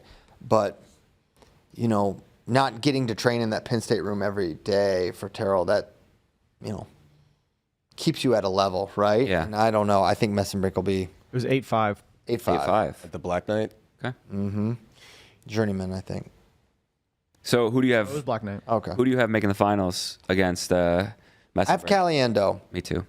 I have Caliendo. He has been every match other than the Messenbrink match. They got killed, He looks yeah. so good. I was this close to picking Peyton Hall. Hall can do it. And Hall might be one of the tougher. I mean, I think he can wrestle with Mitchell. And you got to remember, this is a guy that gave Keegan O'Toole fits back in the day. Almost beat him and gave him another really tough match. I think a lot of Peyton Hall. He's got length. He's a good athlete. He can wrestle from everywhere. He can wrestle from top, underneath. He can counter scramble. He can generate from leg attacks. Peyton is as complete as they come here. I think Caliendo is just a little better on his feet. He's going to be able to get to legs and finish. But no one's surprised in this room, I think, if Peyton Hall makes the final here. Yeah. I think what I had in the back of my mind is I didn't want to seem like I was too biased towards Kyle Brackey in West Virginia, you know. So it was like maybe the anti-bias bias. Anti-bias bias. I don't know. Maybe I just want Kyle to. Maybe I just want to see Kyle mad at me. You know, 'cause that's some of the funniest Kyle Brackey. Just fire him up a little bit. Just fire him up a little bit. Spits at you. Yeah. He does do that. Wow, Bracky's so funny. I wonder how much of his shenanigans can he cut loose the way he did? Yeah, at CKLV. What'd he do? Well, I'm standing there and he comes over and we just start joking about whatever. And then I'm like, he says something like kind of crazy or a little bit, or even I was like, whoa. And then I'm like, Kyle, this is like a place of business now. We're all like working here. This is your job. And then Flynn is standing right there and he overhears, he goes, thank you. Like, so clearly this is like a thing that he has to deal with. Like their trainer, everybody was joking around. He's the bad boy of life. Of life, yeah. No one badder than Kyle Brackey. Yeah. They can really have fun in West Virginia. Yeah, they do. What's the chat saying, Tyler? Anything fun? What do they think about Brackey? Someone said he thinks Terrell beats Mitchell to make the finals. A lot of people have said that, actually. That is not as much of a Hey, that's the narrative right there. Some people that will be the craziest thing. One guy thinks Garvin makes the finals. I don't think that's actually insane. Even though I have him losing in round 2. He's one of those He has guys. flashes, man, where you're like, oh snap. That's the thing. He's one of those. You see this at this tournament. Guys get hot, especially when you have a crazy wide open style. When he goes, he is so dangerous. So dangerous. He honestly, if you're looking for a guy, this is going to sound nuts, he might have the best shot to beat Mitchell just because he has that bomb you thing. But how tired that guy will get against Mitchell Messenbrink if he doesn't. He's got to do it in the first period. He has to He's got pin to him. do it in the first period. And honestly, a 7-pointer won't be enough. Yeah. Yeah, you He'll got need more You than got to that. end You the have to match. pin You got to put him away. That's what I said about Bowman, that he needed to just go crazy the first period, try to pin him. But he did the opposite. He tried to wrestle with him and tried to beat him for 7 minutes. No, you have to pin You him. can't do that. Yeah. Yeah. You must kill him. Yeah. So, anyways, 165 is still really fun. I think Mitchell, he'll steal your fun if you let him because he's so good. But there's a lot of there's some great matches here. Yeah. So my podium, have I given it? Mitchell, Mikey, Peyton Hall, Terrell, Bowman, Whoa. J-Ram, Cam Steed, Minto is my podium. Round of 12. Hunter Garvin, Braden Scholes, Andrew Sparks, Cameron Amin. Okay. Very, very similar. I have Bowman 5th as well. Okay. I got Cam and Mean 5th. You got to believe. Man, He can do it. Yeah. 12th. He can do it. I'm making no comments on this. Yeah. Tyler's heart is broken either way. Look how sad he is. Okay. 174. 174. Christian, title contenders. Is it Keegan, Levi, or is it you putting Hamity in there? Two. Keegan, Levi. That's it. Wow. I won't be argued with. Okay. You can argue with me. I'll hear none of it. Because there's nothing that suggests anyone here can beat anyone. Not the Big 12 finals that didn't suggest that Dean Hamity could do it? Dean Hamity has the skills to beat all these guys. He just has I'm yet to see him beat a guy on the caliber of Levi Haynes Okay. or Keegan O'Toole. He has been competitive. We saw him do it with Mitchell. We saw it with Keegan. I think Dean is awesome. I think I marvel at his skills. But I think ultimately Levi's going to win that match, and I'm sticking with Levi as my national champion pick as well. Which this was the decision for me that was the hardest by far. Yeah. Because no matter what you're picking, it's a bad option. Because if you pick Keegan O'Toole to lose, you're picking Keegan O'Toole to lose. You're saying this guy that's a 2-time NCAA champion who's only lost to David Carr at this tournament other than his true freshman year, Jacob Wenzel, who he also beat David Carr. He's beaten national champions to be an NCAA champion. He beat Levi Haynes this year. You're picking against that, or you're picking against Levi Haynes and Penn State and everything that comes with that, and the fact that it was a super competitive match. It's crazy.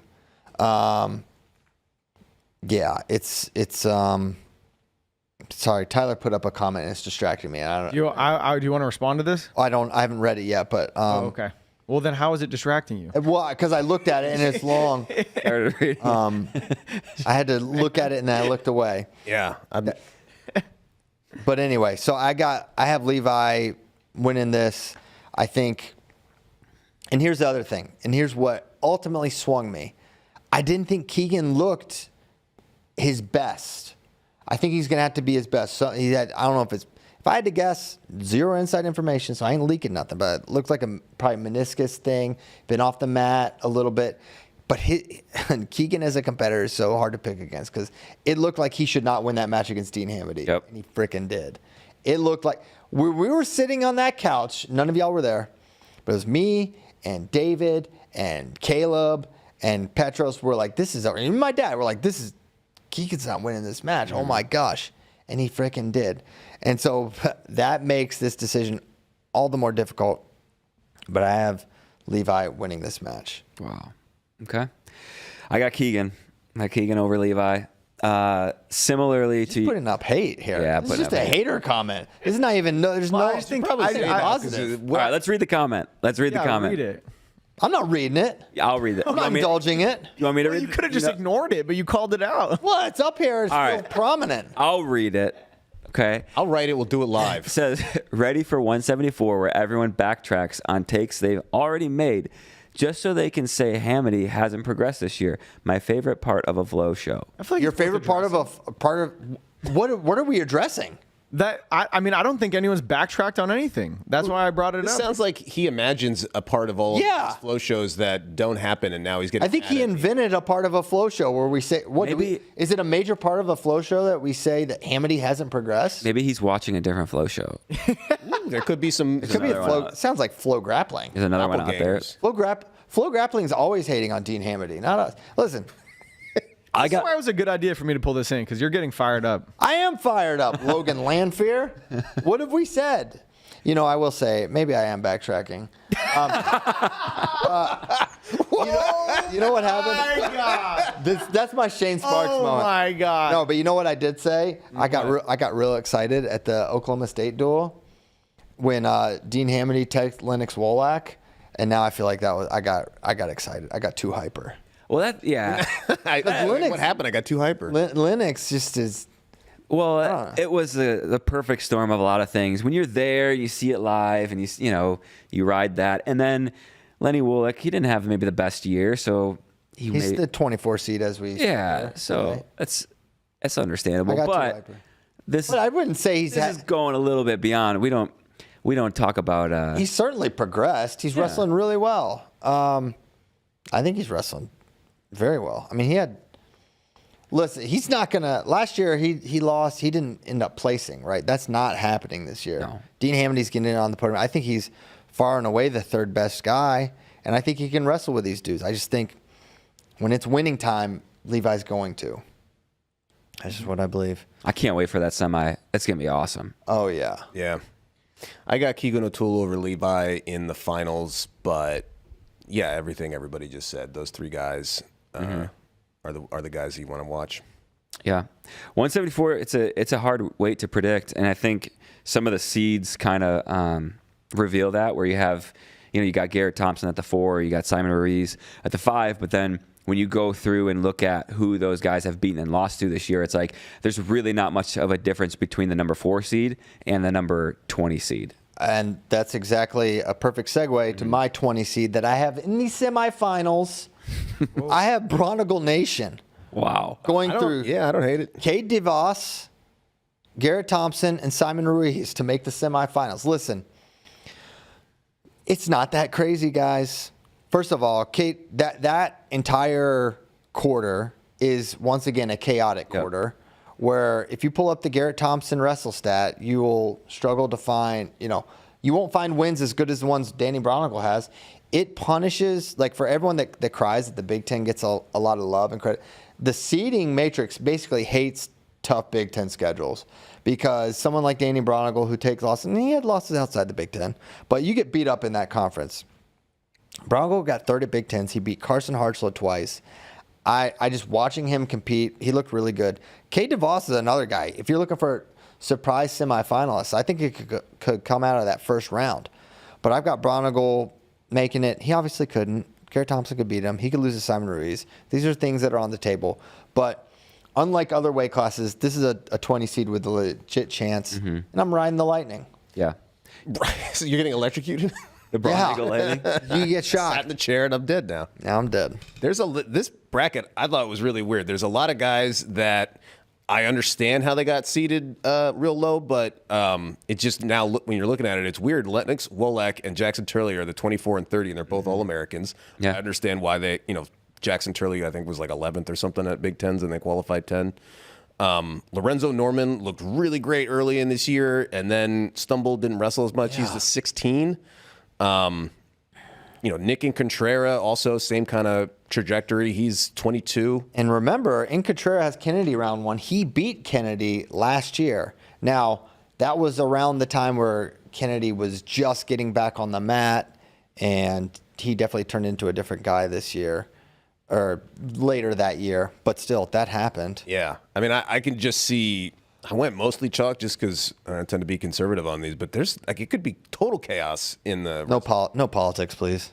I'm gonna be the Garrett Thompson defender because Someone needs he has wrestled. Do it for Cody Walters. He's wrestled 33 matches this year. Shout out to that. That should be rewarded. You should be rewarded for wrestling more matches. He's on a 2-month winning streak. And in a weight like 174, everyone's losing. You mean the highest ranked guy he beat in those 2 months? Highest ranked guy he beat. Well, not in those 2 months, but he did beat Alex Kramer. Alex Kramer has beaten Cade DeVos. He beat Simon Ruiz. He beat Jared Sima. He beat Cade DeVos. He beat Brevin Casella, Miles Tackett. Yes. So, I mean, a lot of ranked wins. He's got a ton of ranked wins, and the weight has been in turmoil to where you may only be able to find 3 or 4 guys who have been undefeated in the last 2 months. And so, I mean, God bless you, Spay. Father. But Garrett Thompson at the 4 seed, it's surprising. But he was a round of 12 guy last year, right? At 165, Yeah. a really tough weight. So it's not like he is completely undeserving. No. He won his conference, all those things. So I've seen a lot of shade thrown Garrett Thompson's way, and I'm tired of it. So I'm going to convinced defend number 4 is exactly where he should be seated and ranked, by the way. I do have him. Perfect rankings have him. I do have him placing 8th though. So he's on the podium. I put him 7. Wow, I believe in Garrett more than you. You have him I have him 6th. 6th? Okay. This completely turned around. You have him lowest after that stirring defense. Yeah. And then after that horrible denigration, you put him higher than all of us. Backhanded compliment. We're not really that different. We're all, Yeah. Speaking of politics, I've we're got all the same. We're all the same. Levi, Keegan, Dean Hamity, Danny Bronigal, I'm getting 4th. What? I'll fight all of you. I'll fight you Miller all. time and it's Bronigal time. I'm going crazy. Listen, I'm pretty, I just believe some things. I'm not a wild swashbuckler for a lot of my predictions, but every now and then I'll indulge me. Then I have Carson Hartzler, Garrett Thompson, Patrick Kennedy, Simon Ruiz. Blood round, Kramer, DeVos, Danny Wask, Lenny Pinto. I have Kennedy Pinto, round of 12. That match is going to be so drunk. Those two had the most preposterous match in the duel. And I think, maybe it breaks a different way. Pinto could obviously win that one. Have you ever watched Tyler's match against Bronigal from Big Tens? Yeah, I've watched, yes. It is a roller coaster. Dude, it is. Tyler is a quick starter.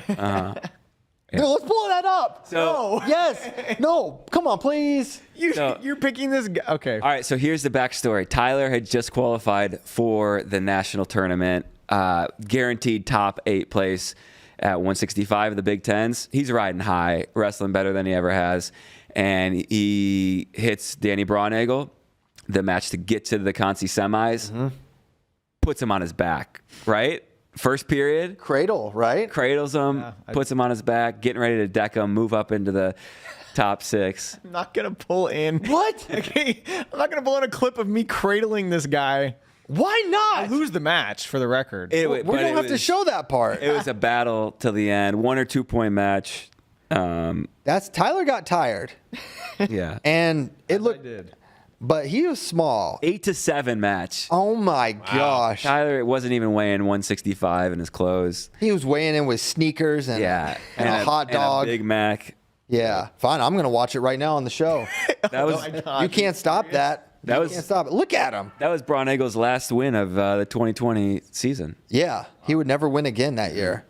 Look at this. I'm gonna turn around. Watch this left side hard crotch. This is look at him lift. Oh my gosh, he's a beast. Look at that. Look at this. What are you gonna do about it, Tyler? You Can't do can't it. stop my phone. Oh, that was live. Oh, on look at Flow. that pose. Look at that lift. Oh, boom. Oh, you think that's it? Dude, No. Tyler, you may have won this match if there was 3-point takedowns. Who knows? Well, he came back with a couple takedowns, so Yeah. We're not going to count. But though- Cradle. Well, what if only you Look got at 3 this. points for Oh takedown? my gosh, backs. He was pinned. Oh, he was so He was packed. pinned. He's right packed. there. Like, How tired Call are the your fall. forearms after this? that, well, that's why I gassed because my Arm gas. arms were completely dead after that. Okay. you had him Look on at his this back for a long fight. time. Oh my gosh, he sold out for it. And if that was in Ann Arbor, you'd have got that call. Unless Alex Clemson throws the brick and you lose that pin. We'll pull that match up later too. Hey, that's pretty cool, huh? Yeah. How about that high crotch? That lift? Yeah, that lift was crazy. Thanks for cutting that match short right there. That's Yeah. That's all that matters. that's where that man. match ended. Beast Yeah. mode, Tyler. But still, why do you think I have so much belief in Danny Braunagel? If he can recover from that, you think he that's cares true. about a 20 seed? That's true. Yeah. This is a guy with a never say die attitude. Forged in the fires. Someone said Bronigal gassed him from his back. He did. That happens. This is so true. Yeah. That happens. I was laughed years ago. This was an audacious take. Now everything's coming around. Yeah. Now that's a sensible opinion to have. All right. All right. I love 174. Okay. Okay. Okay. All right. All right. 184.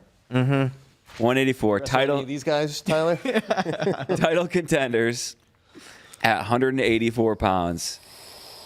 I don't know. Is it 1, 2? 3? I'm Possibly 4? putting 3 on there. You're putting McAnally. Okay. Big Mac. I'm saying Starachi, Keckeisen, and Max McAnally. I just have a lot of maybe I should only have 1 because we haven't seen this guy lose a real match since 2021 Big Tens.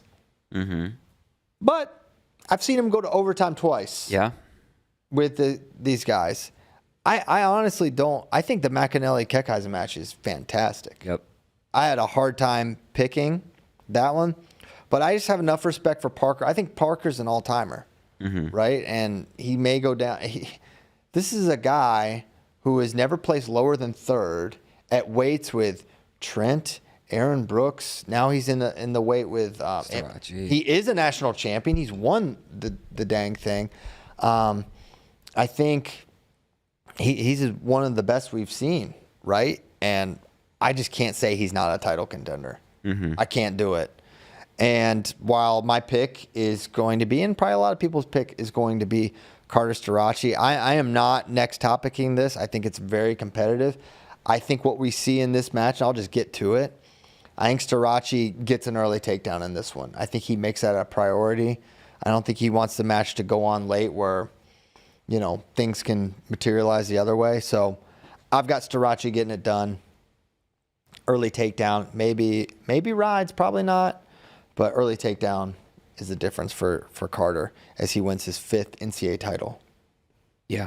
Yeah. I think you can't intelligently make a pick against Carter Strachey because you just haven't seen him lose.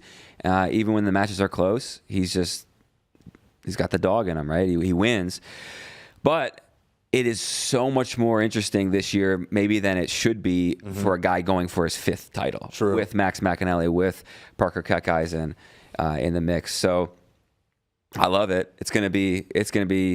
They got to end on 184, right? Oh yeah. It's kind of weird. Like I feel like all year I've been like, I think Keckeisen might be able to beat Strachey, and then seeing Strachey, this is kind of counterintuitive. I know what but you're seeing him get taken down, but then still win that match and just like be the guy that he was in that match, honestly, just like solidified him in my brain. Where I was like, a lot of people might see that and think, oh, he showed like vulnerability. To me, I was like, oh no, like he's just that guy. Yeah. I totally feel the exact same way. It was when you can win like that and just the poise he shows, like he doesn't freak out. He gets taken down. It's like, all right, I'll get off the bottom, get my takedown. He got after it.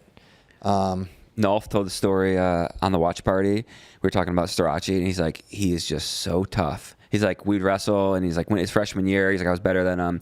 And he's, even when I would like be putting it on him, he's like, he would never quit. He's like, I was just like, I just want you to quit. Just stop. Like, just stop. And he's like, he would not quit. And I think that just shows you, like, obviously everything we're talking about, but illustrated, in a different way, where he's just a dog.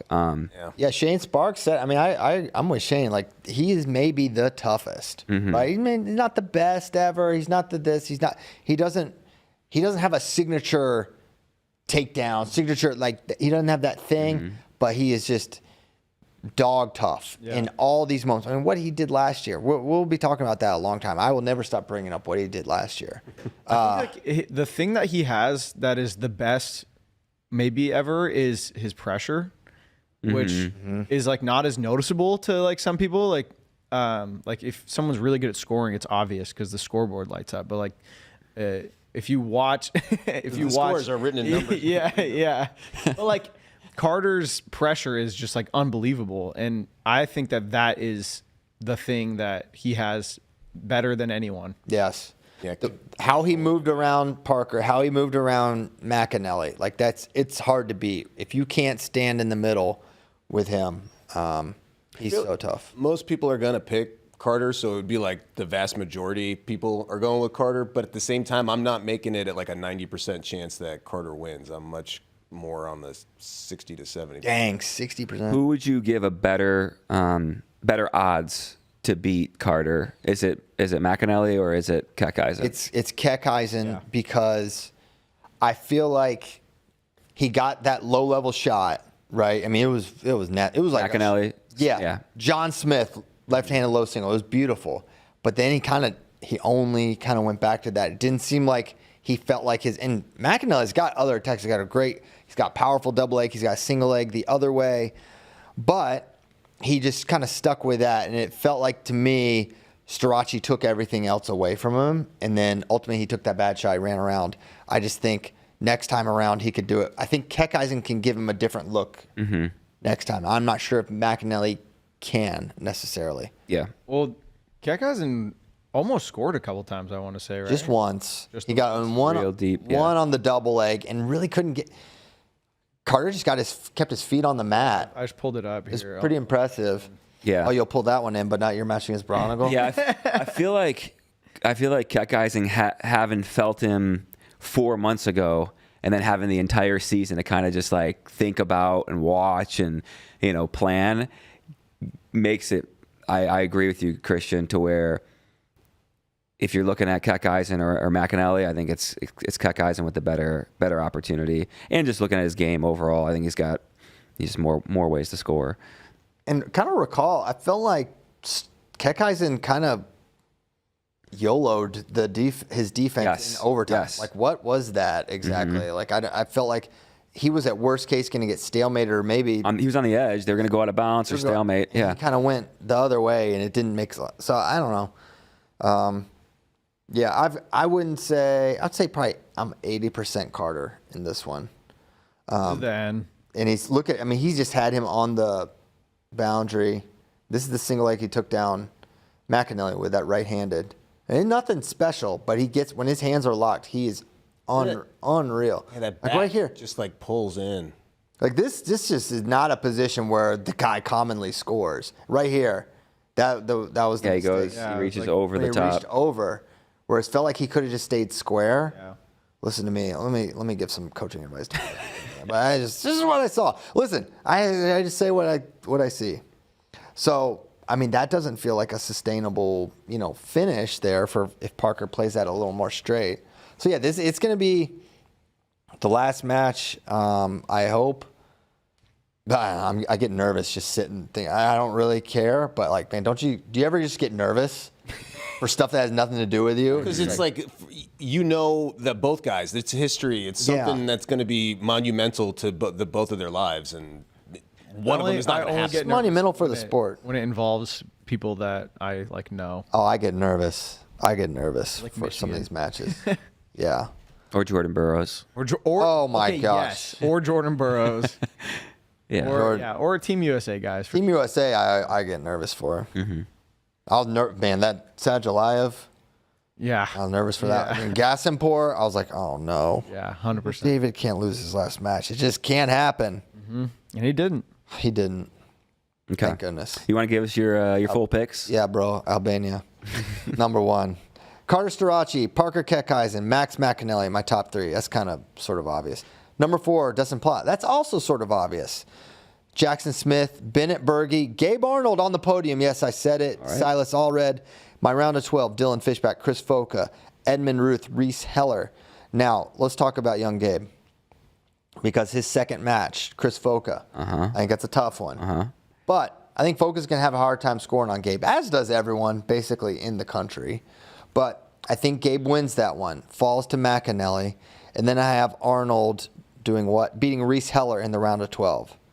Because, Same thing. yeah, you copied me yet again. You hacked into my computer. Gabe over Foca. I have Foca making the podium, though. I was not nearly as Terp friendly as you were. I didn't pick Jackson to make. You're reverse Turpin. Well, Jackson beat Foca pretty soundly this year.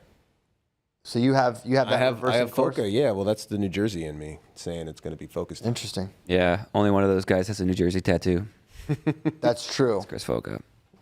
What if And Andrew Spade has one too. Yeah, I don't show it often much, but it takes up about half my back. yeah.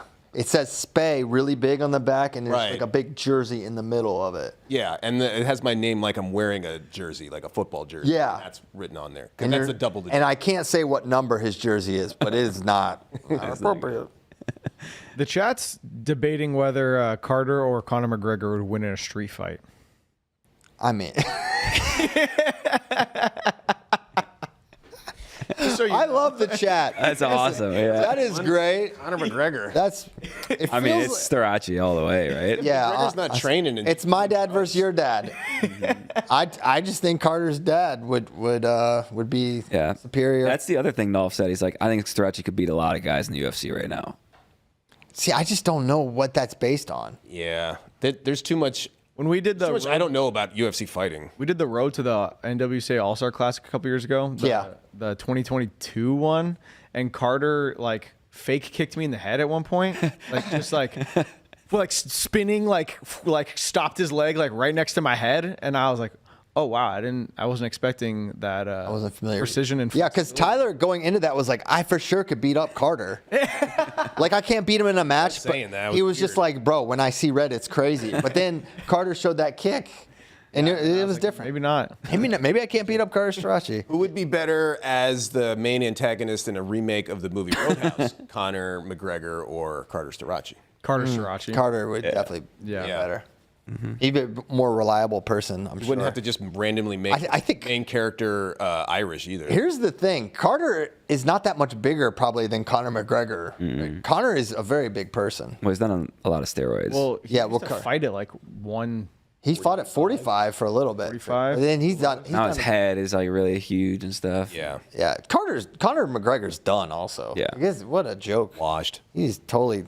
Carter's Man. just getting started, baby. Yeah, you know what? I want Carter to have a little run in freestyle first. 2028, And I like to plan people's weight classes.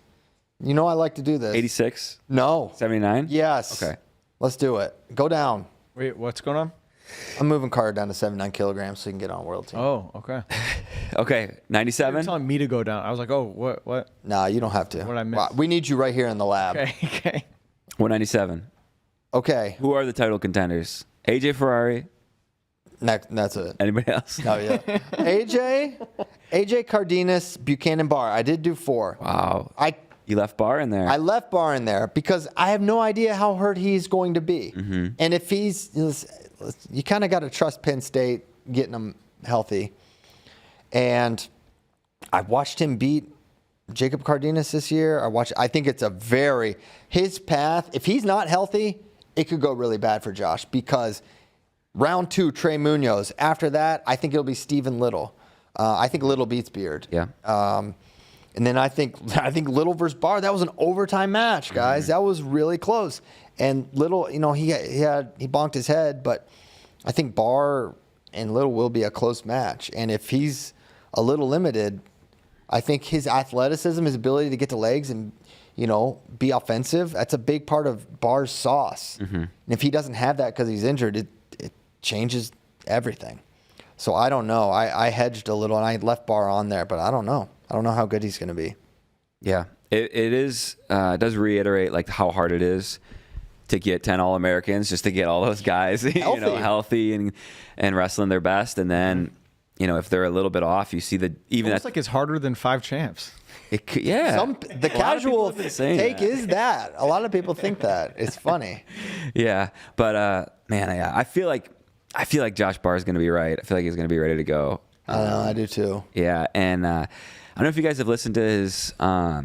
He was on Bo Nickel's podcast. It was actually like super, super interesting. It's worth listening to. Free plug for Bo Nickel, friend of the show. Friend of the show, Bo Nickel. But yeah, man, I don't know. I feel like Josh Barr can do it. Really? I feel like do what exactly? I feel like he can make the finals. Okay. Yeah. It's tough. Cardenas Cardenas going the tough path, beating Barr, then beating Buchanan. That makes him tough to pick to lose in that semifinal. Wow. Look at it. It all comes back to AJ. Yeah. This is what we've been telling you at the beginning. I was mocked, laughed at, ridiculed, not just by my friends, so-called friends in here, but by the wrestling nation. And it all comes full circle. It was all had to do with rankings, not predictions. Rankings, predictions, anything. Planting your flag. Oh, are you kidding me? People are like, AJ's not even going to make it to this. The hate. Oh, yeah. You thought people. Who said that? Everyone was saying he's not going to make it to even through a season. He's going to implode or something like that. And a few people, he kept his circle small. And you were in it? Am I in it? Maybe I'm in it. Maybe I'm not. Regardless, I believed. And I still believe that AJ Ferrari is going to get the job done. Now, he will be tested. Yeah. As the Israelites were. In the wilderness. In the wilderness. That's what he said. He will be tested in round 2 against Zach Glazier. He will be tested not just in his body, but in his mind and in his heart and his very soul. I think it's insane that Cardenas has the least amount of votes on this poll. I do too, honestly. That's crazy. It just shows what lengths people will go to spite you. Probably, yeah.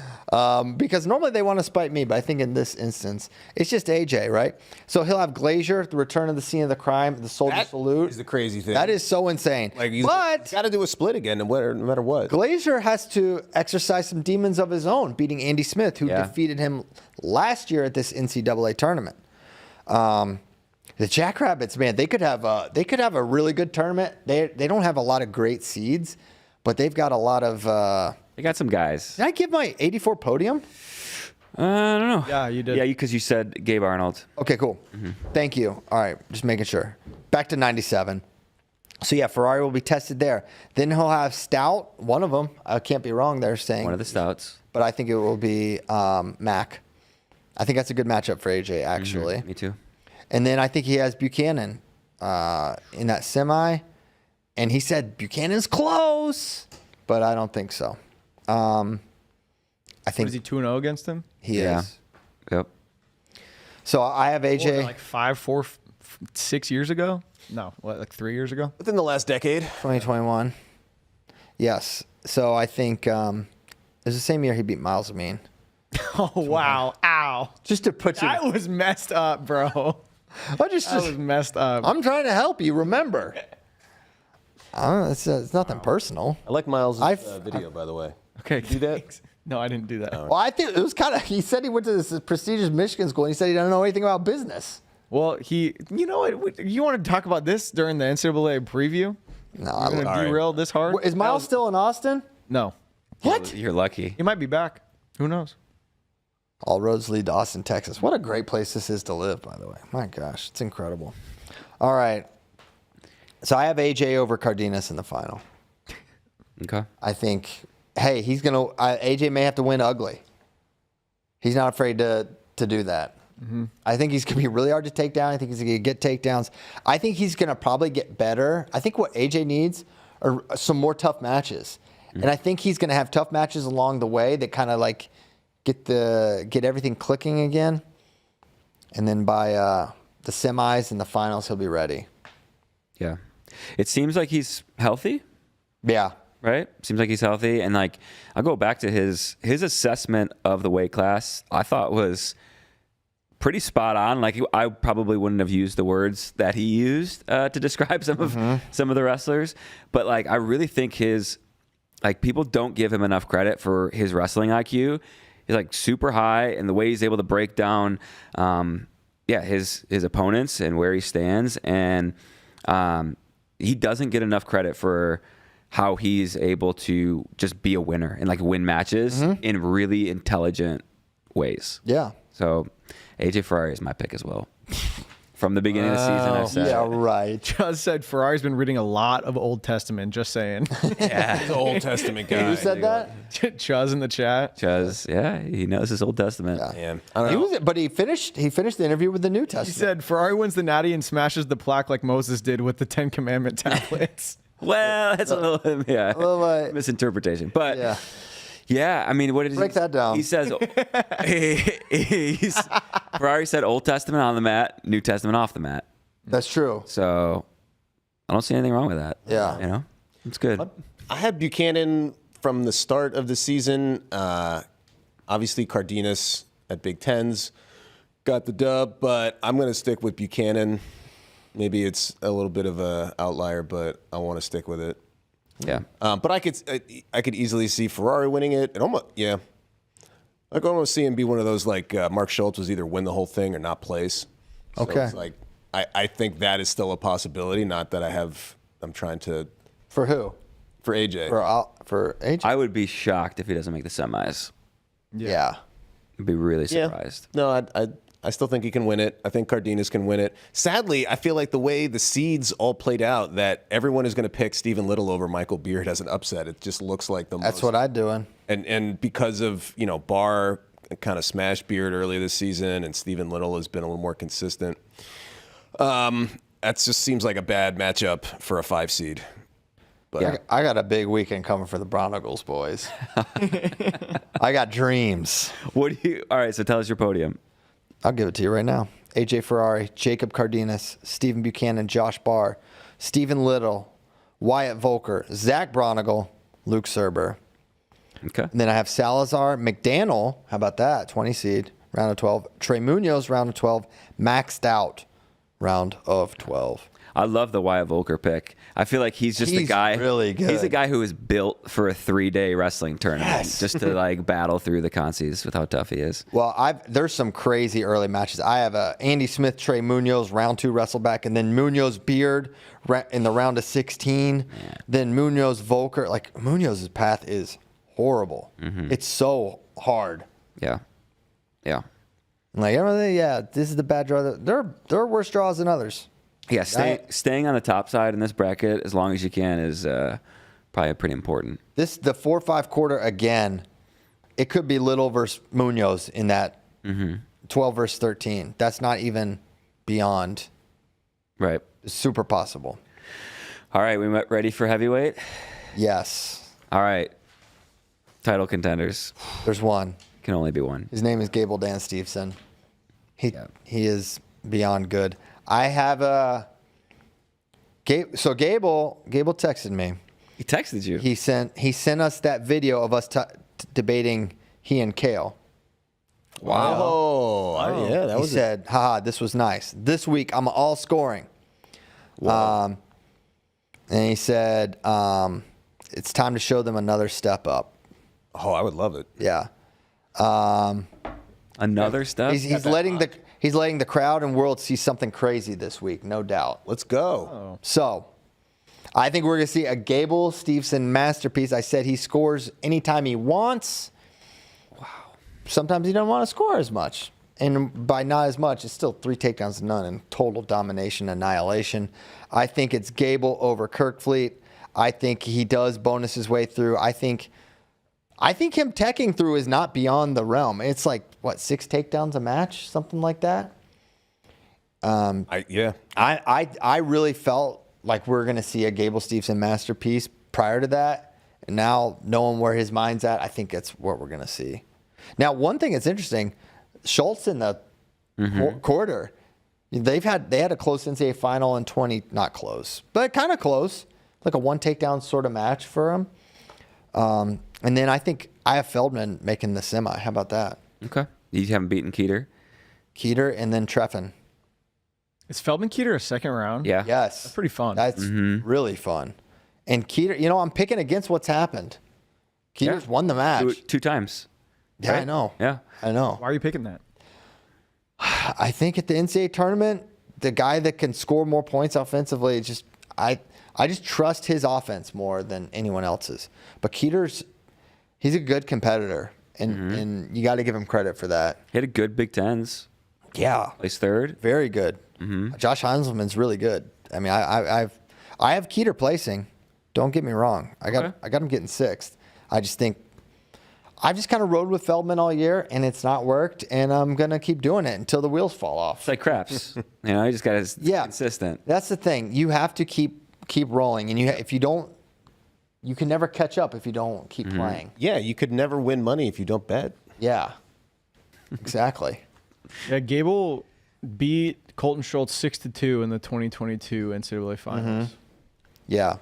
So, 2 takedowns, 2 escapes. what do you guys think about the Kerfleet Hendrickson semi? I feel like it's going to be Kirkfleet in a 1 or 2 takedown match. I don't know. I was super into this. I am into it. I think it's gonna be awesome. But seeing Wyatt have to take injury time and all that, I'm like, oh man, you've got to be 100 against Greg. Yep. Think of how nuts everyone would go if he hit some cool move and put know. Kirkfleet on his back. He could. That happened like a couple years ago, didn't it? No, he did take him down. Took him down, and then he got ridden out and ended up losing by, 2 points? Yeah, like escape riding time. I think he got reversed maybe too. Yeah, he got reversed. I think he lost the match that he didn't give up a takedown in. Yes. So, yeah, I don't know. It just feels like Since then after that, he got tacked by him at the. but it wasn't. You know what? Wyatt did that for the fans. He was not healthy for that match. He was coming off of U23s. 23s, He was injury. injured. Yeah.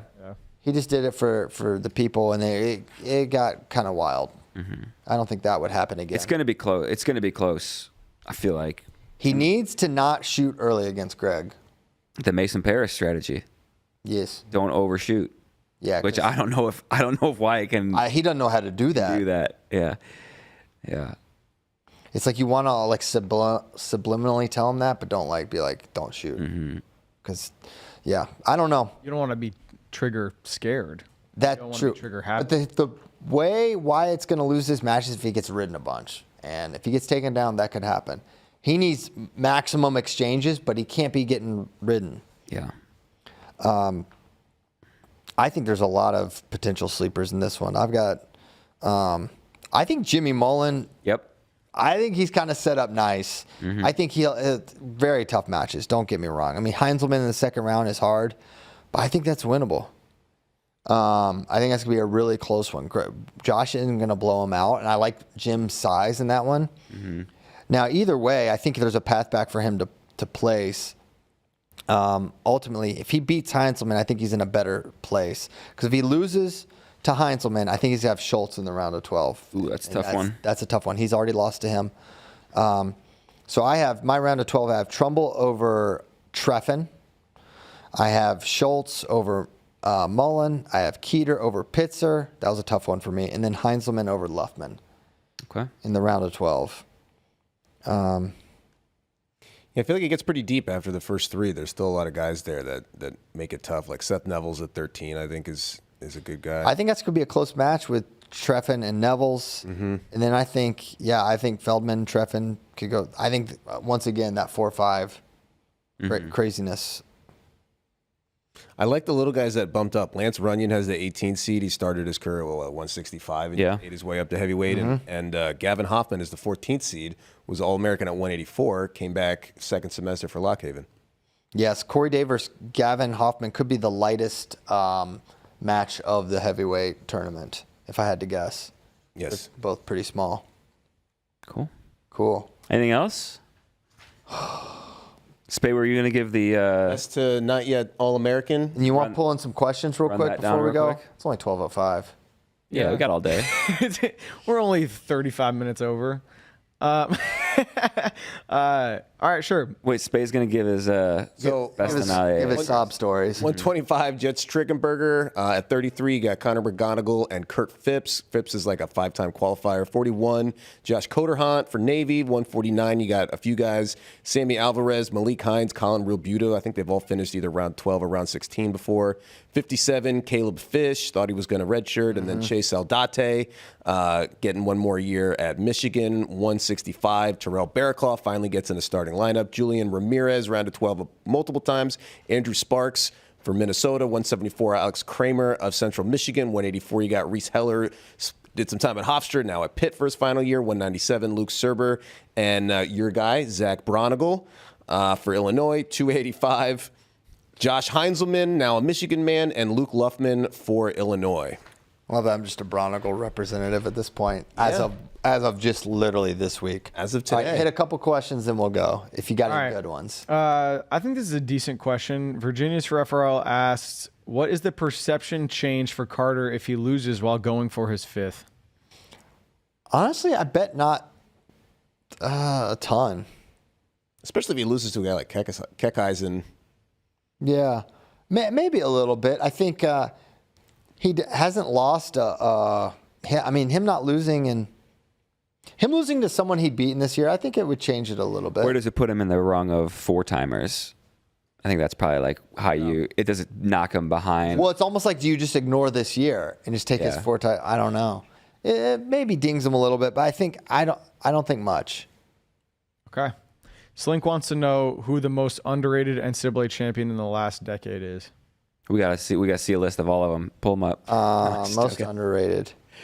Nico Megaludis comes to mind. Like, never really put in that elite 25 category, but he was 2-2-3-1. Beat Nathan Tomasello. Beat Gilman. Actually, he never beat Nato. Honestly, Or did he? but people, He didn't. I'm interpreting this differently, but people will say Dean Heil is like the worst 2-timer ever, and like, whatever, you can debate that or not, but winning NCAAs 2 times is still like nuts. Yeah, it's a good thing to be the worst at. You know what I mean? Like, even if it whether it's true or not, like, if that's the perception of you, you still did it. Yeah, True. High school wrestling legend said, if you could pick the 1 seed or the field, how many times are you choosing the 1? Oh, wow. 25. You're picking the field? I'm picking the 1. But if you got all right, but hold on. I'm interpreting this. Oh, okay. But what did you actually pick though? I picked the 1 seed. Okay. But if you're placing a bet. I mean, you're always going to place it against the field unless it's like Mitchell? Messenbrink and Gable. Right. I think that might be what he's asking. Yeah. Yeah. So you can have who's all going to win things being more? equal. You get So you would, if you're betting, you'd put it on the field at 125? no. It's you. Who's going to? Yeah. Yes. That's right. Yes, that's what he means. Correct. Yeah. So would you pick the field against Kasak and Starachi? No. So then that's 4. 4. What about Kasak, I don't. what about AJ? Kasak, I might pick the field. What about AJ? Field. Oh wow! What? I get all those guys? Oh yeah! You planted your flag, and now Christina's back. That's I don't know. crazy. that's Yeah. a good question though. No, that's fun. That's just Any about other dollar weights bills. to touch on. Doesn't mean he's still not my pick. Still my pick. Oh, I'll give my official lineup legends. Here's my official lineup legends NCAA champion picks. No copying, except you can, but you'll just tie me probably. Luke Lillidahl, Drake Ayala, Bo Bartlett, Caleb Henson, Tyler Kasak, Mitchell Messenbrink, Levi Haynes, Carter Starachi, AJ Ferrari, Gable, Dan Stevenson. That's 10 for 10, baby. Okay. Cool. Is that it? I think that's about it. Wow, what a show. We're going to do more shows. Not now. Not tomorrow. Longer shows. No, not longer, Nikki. We thank you guys so much for listening. Thank you to Lineup Legends. Wait, you doing shows during NCAAs? Yeah, we'll do them. Just be on the lookout. They won't be live, so they'll just be Flow Wrestling Radio. They'll be live when we do them, just not when you hear them, unless you're there. Live on tape. Yeah, Most people don't listen to these live anyway, so. true. That's a good point. But we still, good branding. Yeah. FRL. We'll be back. We'll be back soon. We got so much NCAA content, it's insane. I'm almost frightened. I'm worried about you guys. I'm worried about your productivity. So much content on the ground and otherwise. Thanks so much for listening. We'll be back. Travel safe to Philly. We're flying there tomorrow morning, bright and early. We'll see you there. Thanks, guys. Goodbye.